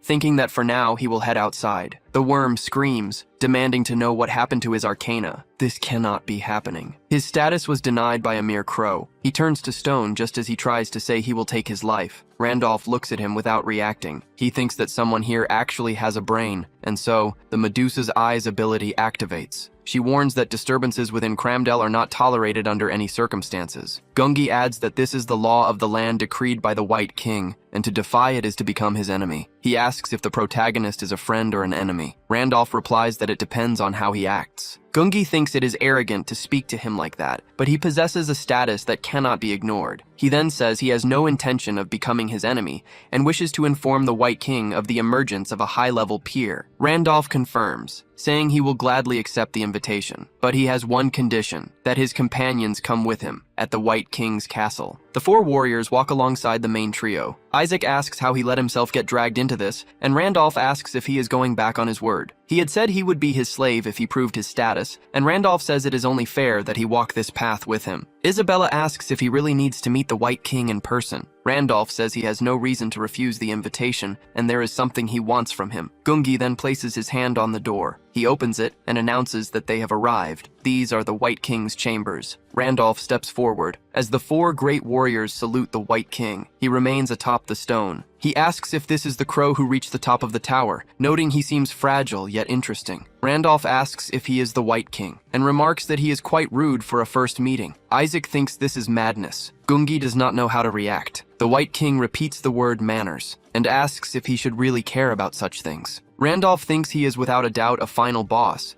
and that without his hidden traits, the pressure would have already stopped his heart. Monsters in Pangania can level up like players, gaining experience by taking lives, but the difference is that they have no limit. Leveling up is not easy since they are always risking their lives, but theoretically, they can level up indefinitely if they survive. A level 11 monster is equivalent to a 1-star transcendent player, and a level 12 is as powerful as a 2-star. And the White King standing before him now emanates a pressure that terrifies everyone in the room. That aura rushes towards the protagonist. It makes even the surrounding sea tremble. The giant's anti-demon energy activates. as does the heart of the Iron Monarch. This protects the protagonist from harm. The Tiger King is level 15, and with Wilhelm and the Demon King gone, he is the absolute ruler of this world. He needs to be careful since a single breath from the king could tear him to pieces right now. He swallows hard nonetheless. He says it is basic etiquette to show respect to a guest. Isaac notices that he has not backed down one bit in the face of the White King's aura. The bull thinks he knew the man was not ordinary, but he never imagined he would not hesitate under such immense pressure. Perhaps he is as powerful as the White King. The tiger breaks into a smile. He then bursts into laughter. He comments that Randolph is a strange fellow, and that he understands why the 4 great warriors brought him here. Randolph thinks that it worked. The White King he knows never pays attention to anything that does not interest him, is possessive of what is his, and is a fierce spirit driven by pure instinct. In the past, the tiger said that at this rate, nothing would be left of Cramdell. He said it was a shame, but they had to stop the fight there, as it would be a problem if his home were destroyed. Wilhelm replies that this is not his home, and the White King answers that he truly has no sense of etiquette. He then lets out a laugh. He throws his tooth,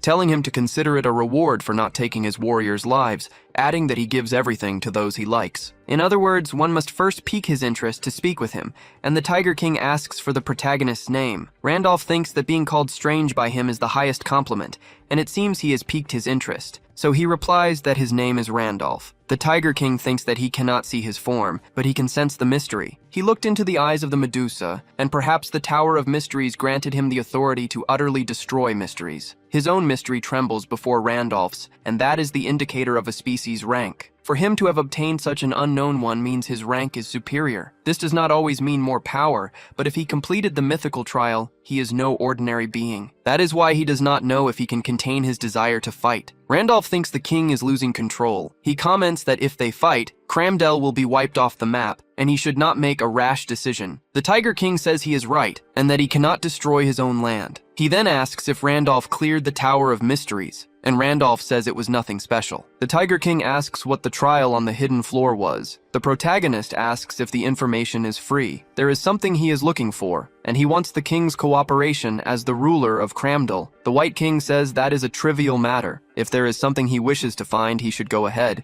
since no monster would dare harm one of the 5 great warriors. Randolph says he is not interested in serving him, and thinks he will not get involved more than necessary. The Tiger King says he has misunderstood. A great warrior is not a subordinate, but a status equal to his own. They simply show him respect. Randolph thinks they are weaker than the White King, but they are all level 12. So the classless all use the same title, which means they should not cause trouble. Of course, that is the White King's view. But those warriors act like loyal subordinates, and they probably created the Great Warrior title to reinforce their own forces. In any case, he cannot refuse this. The tiger welcomes the strange crow. He speaks of the birth of a new pillar of Cramdell. Elsewhere in the city, Randolph's trio meets with the Snake Queen. She questions why the crow has summoned her in private. Randolph says that, as the ruler of the Necro Valley and queen of the lifeless, there is something he is looking for, and he asks for her cooperation. The queen says she has no time to waste on trivial matters, and that he should ask another warrior, but Randolph says they promise cooperation in the White King's name. The queen asks what he is looking for that requires citing the king, and why he came to her specifically. Randolph says that what he has been searching for in this land is her very existence, because he has taken a great liking to the girl. Isabella and Isaac are stunned, while the protagonist asks to go to her sanctuary. The Snake Queen then calls out to him. She asks if he has become one of the perverse pillars and come to claim her. She does not think he is ambitious, but warns him not to be mistaken. Randolph asks what nonsense she is talking about. He heard that she has a deep understanding of art, and he has been searching for an artist just like her. They say her sanctuary is filled with beautiful works of art, and he wants to see the cadaver art within. Shortly before leaving the Garden of Knights, Andrew asks if he wants him to issue an indulgence. The protagonist confirms, and Andrew asks what he intends to use it for. He would love to give it to him, but the rules do not allow it to be handed out so simply. Randolph thinks that, as expected, since it is a quest reward, he cannot get it for free. In any case, it would not be for free, and he wants to make an offer, because he will bring his daughter back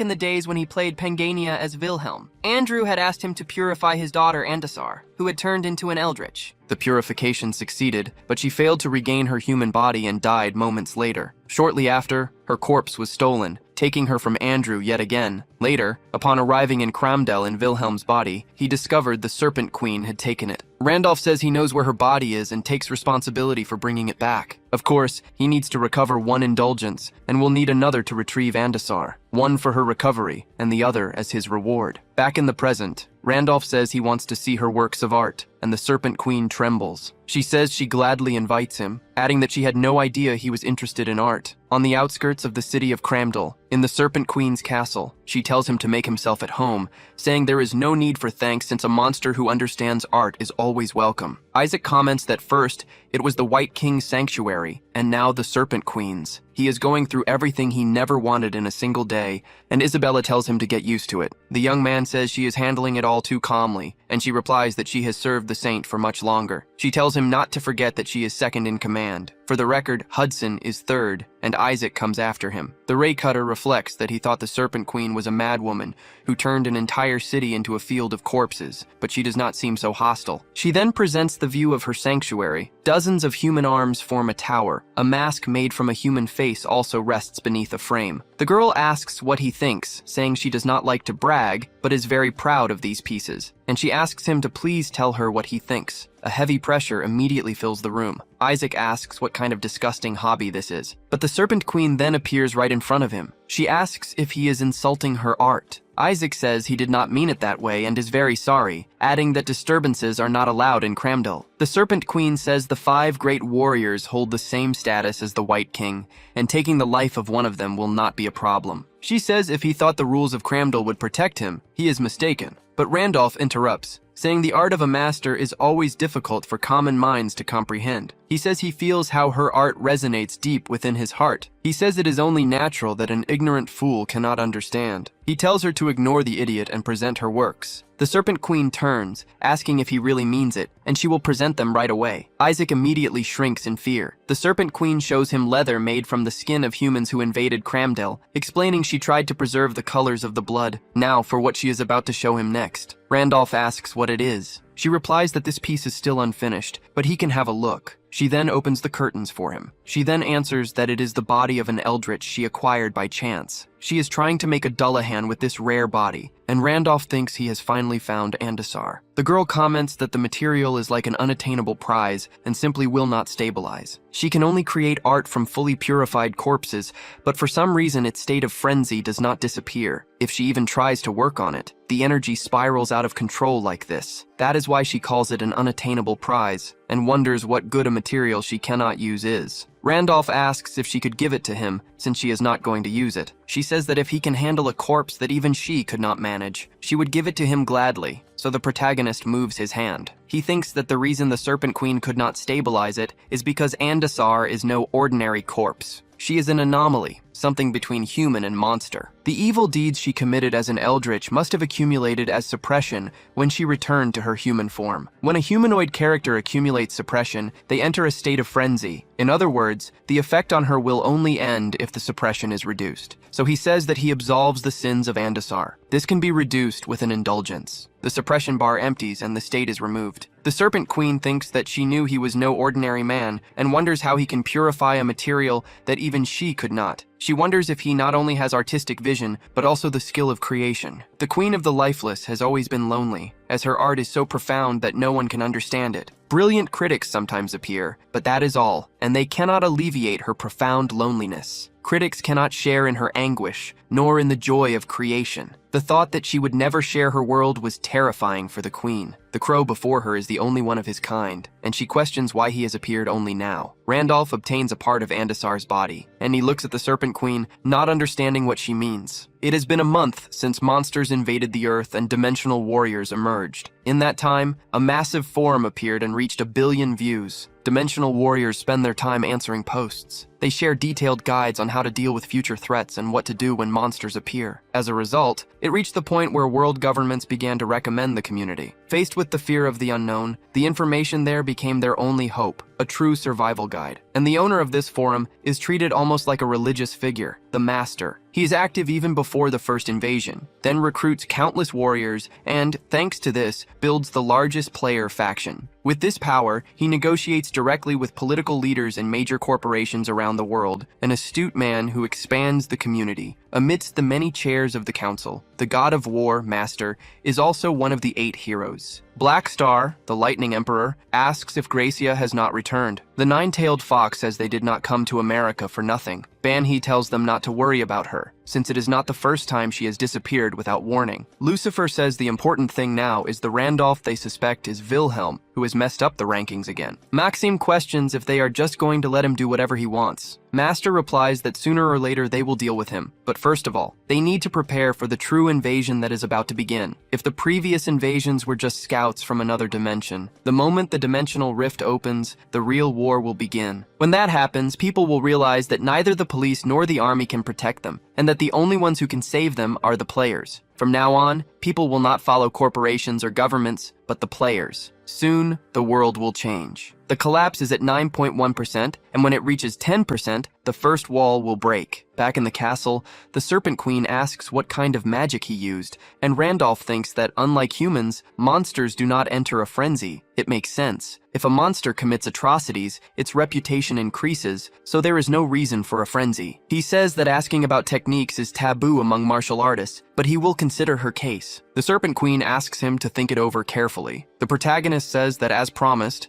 he will take this work of art with him, but he wants to know where the head is, as he is supposed to return the complete body. He asks where the head is, since an artist would not carelessly discard such precious material. The queen says she wanted the complete piece, but had no choice. When she found the body, the head was already gone. She followed the energy trail to the basement of Cramdell, but gave up because it was impossible to enter. Randolph asks if it was impossible even for her, one of the pillars of Cramdell. The girl replies that no one on the continent is capable of subjugating them, except for the Star Guardians. But because of a non-aggression pact, they had no choice but to retreat. Randolph asks what they were doing there, and the girl replies that she does not know the details. But it seems Cramdell's special hot springs have some connection to the stars. However, a unique grade mystery covers the area like a veil, and not even they can get close to the star, so they just waited. As time passed, the gate of Cramdell fell under the control of the Star Guardians, and because of this, the White King was furious. But if the king is acting so cautiously, then the pact must be serious. She says it is a shame, but Randolph must forget about the head. Randolph questions if it is not that simple. It is an easy problem to solve if he just eliminates all of them. Thinking about it, he remembers the scene when he eliminated the worm mystery. He then tells her to inform the White King that he will eliminate the intruders in Cramdell. One day later, in the basement of Cramdell, the Star Guardian Dramut and the Phoenix stand there as a voice asks if it is true, and if he can really destroy that veil arcana. The voice asks how the Corpse Crow can do it, and if Dramut can stand by his words. If it is a lie, there will be severe consequences for him. A few hours earlier, at the central hot springs of Cramdell, Dramut says it is unbelievable. An ability to transform into a monster is incredible, and he wants to know if Randolph is even human. He also wants to know how Randolph knew he was there. Randolph says he heard some guardians were nearby and confirmed it with the administrators. Changing the subject, he asks if they gathered for the 33rd star, when there are only 32. Dramut says that is correct. There are 32 stars formed from the fragments of Leah's body, but they suspect this star belongs to Pina, the goddess of the sky. With the emergence of a 33rd star that did not exist before, the Guardians are taking turns to protect the place, and Randolph thinks she was the youngest of the goddesses. The current continent is the piece of land the goddess Pina raised to the heavens, and the original ground was consumed by the abyss. The theory was that the demon realm existed down there. Randolph asks if the goddess becoming a star means she lost her life, and Dramut says they gathered to confirm it. But they are having difficulties because a unique grade arcana blocks the path like a veil. Randolph says that is why he came to him, since he will deal with this arcana for them. Dramut says an arcana is practically truth itself, and it is impossible for anyone to destroy such a thing. He laughs, but then looks at the protagonist's serious face. He questions if he is actually being serious. Back in the present, he thinks that he also finds it hard to believe. But Randolph is not the type of person to bluff without reason. The Guardian asks why he would help even if it is true, and Randolph replies that he has something he needs to find, so everyone wins in the end. That Guardian says it was all right, but he wants to know why the others came here as well, thinking he had warned them not to approach the star, with the White King sitting there in front. He tells him to relax, as they will not get any closer, and only came to watch since his guests could not solve it, and the newest pillar will take care of it. The Guardian calls him a miserable hyena. He glares with contempt as he releases an energy. Randolph thinks this has already turned into a mess anyway, and it is a pain, because it would be better to just get this over with and send everyone away. So he touches the wall of the arcana. He reflects that it truly is a mystery. If what is blocking the path is an arcana, its grade does not matter. It will not be a problem. But the system says that destroying the first wall will start the main quest. Randolph thinks this is making him suspicious, but now there is no turning back. The barrier then begins to crack. It fragments more and more. The Tiger King is surprised and says this is interesting, and the Guardian turns, thinking the same thing. Everything becomes mere shards before the flying protagonist. He has destroyed the first wall. Randolph thinks the problem of the blocking arcana is solved, and so this is the 33rd star they were all talking about. Now that he has found it, he wants to discover what kind of quest this main quest is, but something surprises him even more. An armored knight appears on its horse. It walks forward without showing any hesitation. The system says the collapse of Pangania has reached 10, and so that knight awakens its energy. The mission was to eliminate the boss of the dimensional rift. It stands before the Guardians and the protagonist, and so the mission begins. Isabella then calls the Saint. The Serpent Queen asks if he is all right. Randolph reflects that he was certain he had taken his life during the expedition to the demon realm, but he somehow managed to sneak his way here. Ahram, the first king of hell, the Guardian. Ahram comments that the star arcana that kept them suppressed has vanished. They must prepare to cross to the other dimension, since the dimensional rift will open as soon as he takes Pina's heart. The end of times has finally arrived. The system notifies that if King Ahram is not eliminated within 30 days, all rifts will open and ruin will appear. The people of planet Earth look to the sky, wondering what that is, and what is going to happen. A secretary shouts to the master that the collapse rate has finally reached 10%, and it seems the first rift is about to open. He pleads for him to give the orders, but the master says there is no reason to rush. It is impossible for a demon king to appear in the very first rift, so their preparations are more than enough. Not until this city drowns in tears of blood. And when they beg for the players to save them, that will be the moment they spring into action. The world will belong to the players, but the system notifies that the mission is already in progress, with its progress increasing every second. The master thinks that the rift has not even opened yet, but a raid is already underway, and he wants to know what the hell is happening. Back in Pangania, the progress is at 17% as Aram is struck by the Guardian of the Stars once again. Ahram says this is impossible, and questions how he could be defeated so easily. To be so powerless, his reign of chaos is already over. In Pangania, there are 3 beings widely known as the strongest: the Demon King, the White King, and Wilhelm, and there are even jokes that only these 3 could take each other's lives. However, this premise is limited to the existing races in Pangania, not counting NPCs and users. Among the units created by the system to protect the stars, there is another monster capable of rivaling them. The strongest among the Guardians, the giant of evil extermination, who asks how Ahram dares to covet the goddess's symbol. Randolph sits down, wondering who would have thought that the veil-like arcana was containing Ahram, and that with the Guardians, it would be so much easier, especially with that big guy around. The giant of evil extermination is in charge of protecting Wilhelm's last star. Now that he is on their side, he is one of the most reliable allies they could have, and the tiger approaches, saying it is a shame. That big guy finished everything far too easily. It seems they will not get to see what he is truly capable of here. Randolph thinks he is being tested and comments that he would only help until the arcana was destroyed. The Tiger King thinks he is smarter than he looks and did not fall for his bluff after all, commenting that it is disappointing, but a scream can be heard from a distance. Ahram falls to his knees. calling him damned. The main mission to defeat the king of the dimensional rift is complete. Everyone comments that things are returning to normal and wonder why there are no monsters. In his room, the master thinks they were just one step away. He recruited dozens of warriors for this day, and it ended before they could even swing a sword. He will never forgive Randolph, the only one who contributed to the main mission. He becomes even more enraged. Back in Pangania, everyone gathers. The giant wonders if that crow stopped the explosion. The white tiger thinks that he stopped an explosion that even he could not control, and that he can no longer doubt him. This is no longer just curiosity, and he truly wants him for himself. Isaac and Isabella run towards the saint. Randolph thinks that he has already leveled up, as the experience from the reward was very good. The reward he obtained is a holy grail that can only be unsealed by a high priest of honor. Just then, a scream can be heard. Ahram calls him a bastard and demands to know what the hell he did. He tells him to change everything back, threatening to take his life. Randolph thinks that sealing Ahram so easily was only possible because the evil giant had weakened, but it was still an incredible skill. He wonders if that is the sacred relic of the heaven-like great sage, which was a great help, since now he only needs to find Andasar's head. So he asks if he has seen the head of a Dullahan named Andasar. Ahram spits at him, mocking him and saying he will never tell. The protagonist commands the golden tiara to tighten its grip, and so Ahram hands over Andasar's head. The protagonist says that he had it all along, and Ahram comments that he kept it because he thought he could create an undead from it. Randolph thinks that he is the king of the lifeless and has the ability to control them,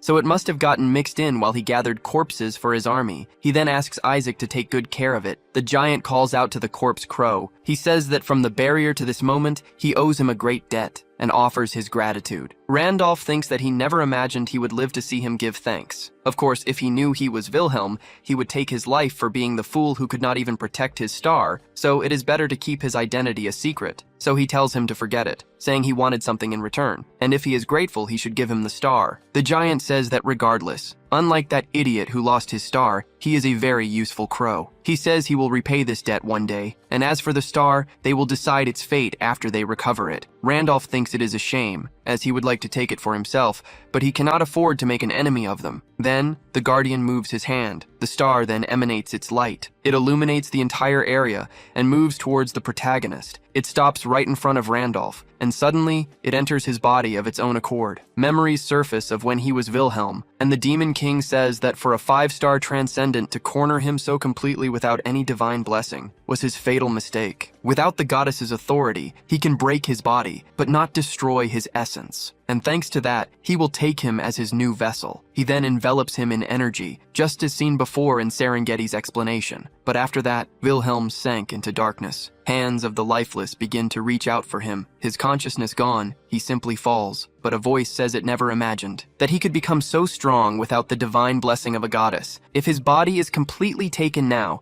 not just this world but all connected dimensions could crumble from the destruction. So she begs that being. The being beyond the rift connected to the Night King. All she can do now is trade her life for a fleeting moment, and she prays for him to return to this place one more time. And so he is consumed by the goddess, continuing the outcome we saw before. Some return for their own desires, others because of their bonds, and some for their own goals. They all return for different reasons, and still she hopes that he, at least, is always someone who loves Pangania. And so the Demon King wishes for Pina to lose her life. Back in the present, Isabella asks if he is awake. Randolph thinks that this is the goddess's memory. The Guardian comments that he was chosen, that just now was Pina's star, and it means she chose him. The twin goddesses are one, which means they are family now, and the Tiger King says that is just nonsense. He says he must not try any tricks with the 5 great warriors. The giant says that the moment the star recognized him, he became a guardian, and it is impossible for a mere wretch like him to nullify the goddess's authority. The tiger says it does not matter, and what matters now is that he has decided he wants this. Isaac asks if they should leave quickly, and Isabella says things seem to have gotten complicated, until a voice calls out to the protagonist. The Cobra Queen says he should be by her side. Dramet calls out to his master, telling him to come over immediately because it is dangerous there. Meanwhile, the Guardian and the White Tiger begin to fight each other. Randolph says they are just talking crap and wants to know why they are deciding his future. The White Tiger King says he already agreed to become a great warrior, and the giant says that being a guardian is his destiny. Randolph says that if they really want to take him, then they must show which side offers the greater benefit. Back at the Tiger King's castle, he says it is ridiculous, and he cannot believe he is bargaining for a seat among the great warriors. Randolph says that if he does not like it, he should walk away, and the Tiger King tells him to come back, saying that is not what he meant. He then asks if he is satisfied with the Star Guardian's proposal, and the protagonist says it was reasonable. They decided to grant him a title. Randolph thinks that is not bad at all, and if he gets a title, it will be easier to earn stars. The tiger says that was a pathetic reward just like them, and that he is different from those cheapskates. If he joins him, he will receive a city anywhere he desires. Of course, cities in the Arthon Empire or those protected by the Black King are off the table. Randolph realizes this means he would give him any city outside of those two places, even if it had to be conquered by force. Despite losing the power struggle to the White King, the Black King rules the south, and beyond him is Arhon, the only empire on the continent. Besides those two, no faction can resist an invasion from these monsters, and if he makes his decision now, he can wield their power in any city he chooses. It is an exceptional offer, which means he is recognized to that extent. But on the other hand, it also means he is considered a threat of that same level, and that the king will not hand him over to anyone. He then cracks a smile,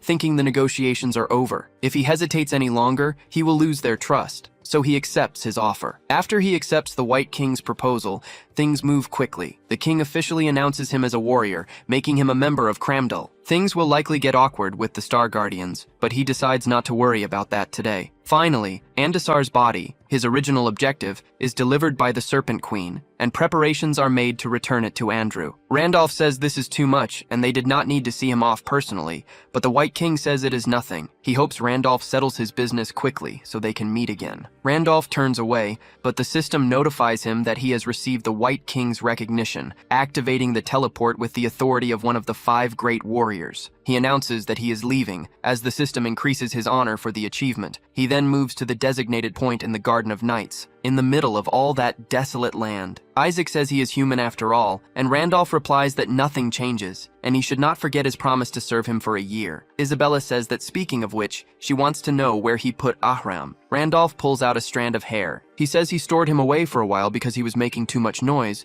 and decided to carry him since he will be useful for now. But it seems they have arrived while they were talking, back in the Garden of Knights, as he walks through the city again. Isabella says the atmosphere feels worse than before, and she is sure Hudson was working hard to rebuild the city. Isaac then notices something different. Several people have been executed and hung in the public squares. They are all civilians from this city. Randolph is stunned by this. He remembers the knight he had faced, who is also in the same state. Or Miss May, the one he saved. She also met the same end. Everyone who was with him after he saved the city. They all ended up like this, with only Andrew on the ground praying. Randolph wonders what happened here. Andrew turns, calling for his brother. He asks if he has finally returned, telling him he cannot stay here and must hide. Randolph calls his name once more, saying he wants to know what happened in this town. Andrew explains that the Kaiser mercenaries, led by Maxim, attacked the town. As he knows, the Lord had accumulated debts, especially with Duke Cien, and Maxim came as the Duke's messenger and successor. He said he would take the territory if they could not pay the money, but Hudson offered to pay the debt in their place. Maxim just kept staring forward with contempt. He was one of the 8 heroes after all. Visor asks what this means since they said they would pay,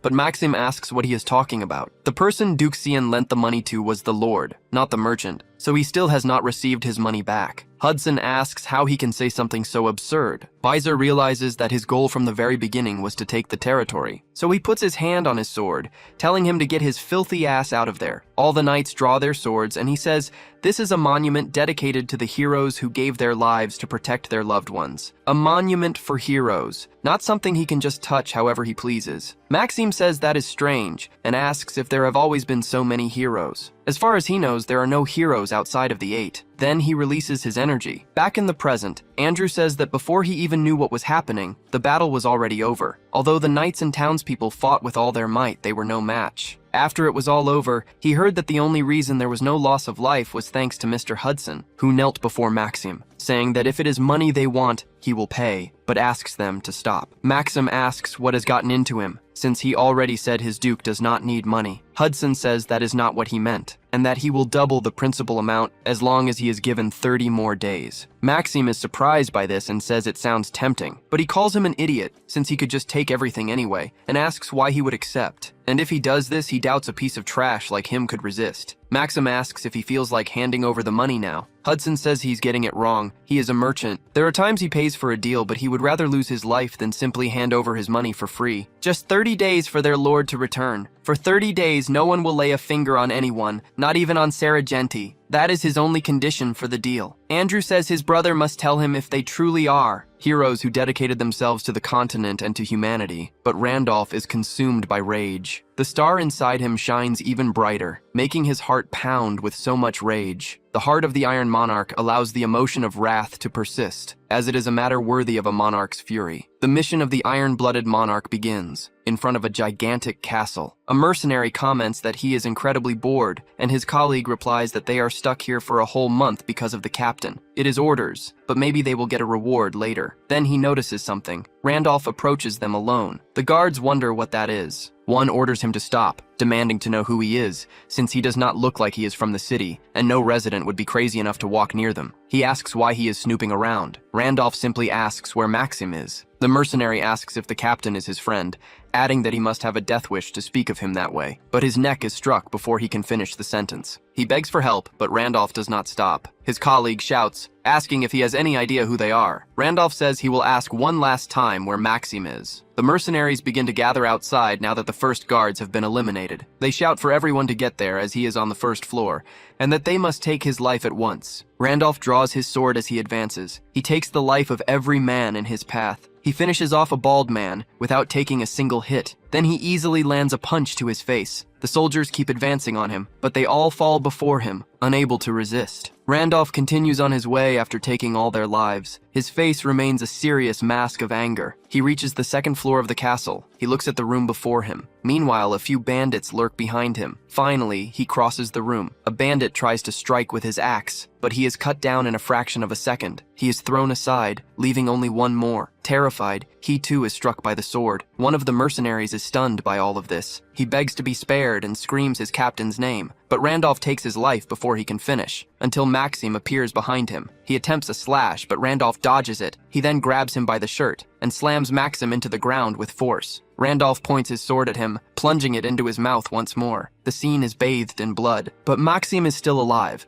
thanks to his demonic worshipper trait. That dark energy begins to infuse his body, sending Randolph flying moments later. The protagonist makes a huge impact as he hits the ground. Maxim says Hudson was trying to buy time, which made him wonder if he had a contingency plan. And it turns out it was the protagonist, his contingency plan, as he becomes shrouded in blood. Randolph questions what his motive was. If he was just after money, he could have taken it all in silence and left. If it was territory, he could have just conquered the lands, but he defiled the people. Maxim asks about a motive. He laughs, saying he has none, and that he needs no reason to take the lives of the weak. If he really needs an explanation, he will give him one. They were weaklings who dared to stand alongside the 8 heroes and build monuments honoring themselves. Randolph tells him not to go around calling just anyone a hero, especially a coward who fled at the very gates. Maxim thinks the only ones who should know that are them. He asks if he is the ghost. They had a feeling Randolph's rookie could be him, and that he had indeed become a player. So he uses level appraisal. He appraises the user's level, which is 6. He says he thought Randolph would hide somewhere and bide his time getting stronger, but to think he would come for him first. He says he has grown arrogant, drunk on past glory, as he grabs Randolph's head. He throws him through a wall for having grown so weak. He then lunges with his knife, speaking of the price of arrogance. That price would be his life, but Randolph dodges the blow. He asks if he is done talking. Maxim then feels an immense pressure. Randolph says he should have taken the money and left, and at the very least he should not have touched the people. Because of his stupidity, the Kaiser mercenaries lose their lives today. Maxim says he threw Marquis Weiser and the others in the dungeons,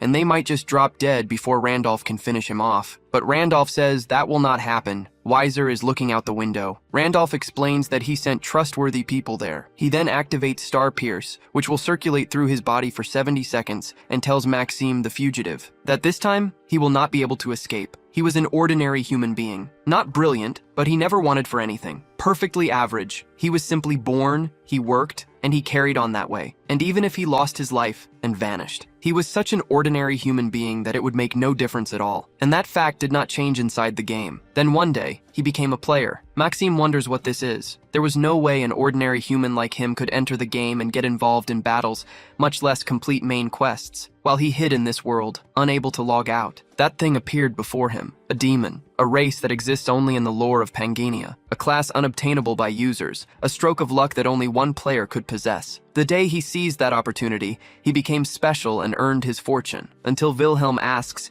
if he is the leader of the Kaiser mercenaries. He wants to hire him for the upcoming expedition to the demon realm, offering a payment of 1,200 gold coins. Maxime says that amount could hire 20 high-level mercenaries, but Wilhelm tells him he does not need anyone else. The payment is for him alone, and filling the party with mediocre trash will only drain their supplies. He takes that as a yes. Maxime thinks he has finally been recognized, that the strongest man on the server needs him, but he wonders what happens if they take the Demon King's life, whether he will remain a player or return to what he once was. Back in the present, his body becomes imbued with demonic energy. Maxim asks if a weakling like him truly believes he can escape. He then charges toward the protagonist. He lunges at him with his fists. The glass shatters from the sheer force of the blow. Randolph turns, his ears bleeding, but he retreats with swift steps. Maxime tells him to know his place. His demonic energy materializes into spears. They shoot toward the protagonist at incredible speed. Randolph summons the Supreme Iron Sword. He begins to slice through the spears with ease. He then equips the boots of Hermes and Michaela's armor, activating the set effect and an appearance that adjusts to his level, and he finally uses the acceleration skill. He unleashes a slash that cuts through Maxim. He first slices through the monster's legs. It tries to retaliate, moving to counter, but the protagonist is already on him. Maxim says that kind of attack does not work on him. The protagonist is stunned by this reaction. He is trapped by tentacles of demonic energy. Outside the castle, numerous tentacles are visible. Isaac wonders what that is. Isabella is shocked and calls out for the saint. Everything is filled with sharp tentacles, like stakes. Maxim begins to breathe heavily. He screams that Randolph parried every single one of his attacks. The protagonist says an attack that relies only on strength,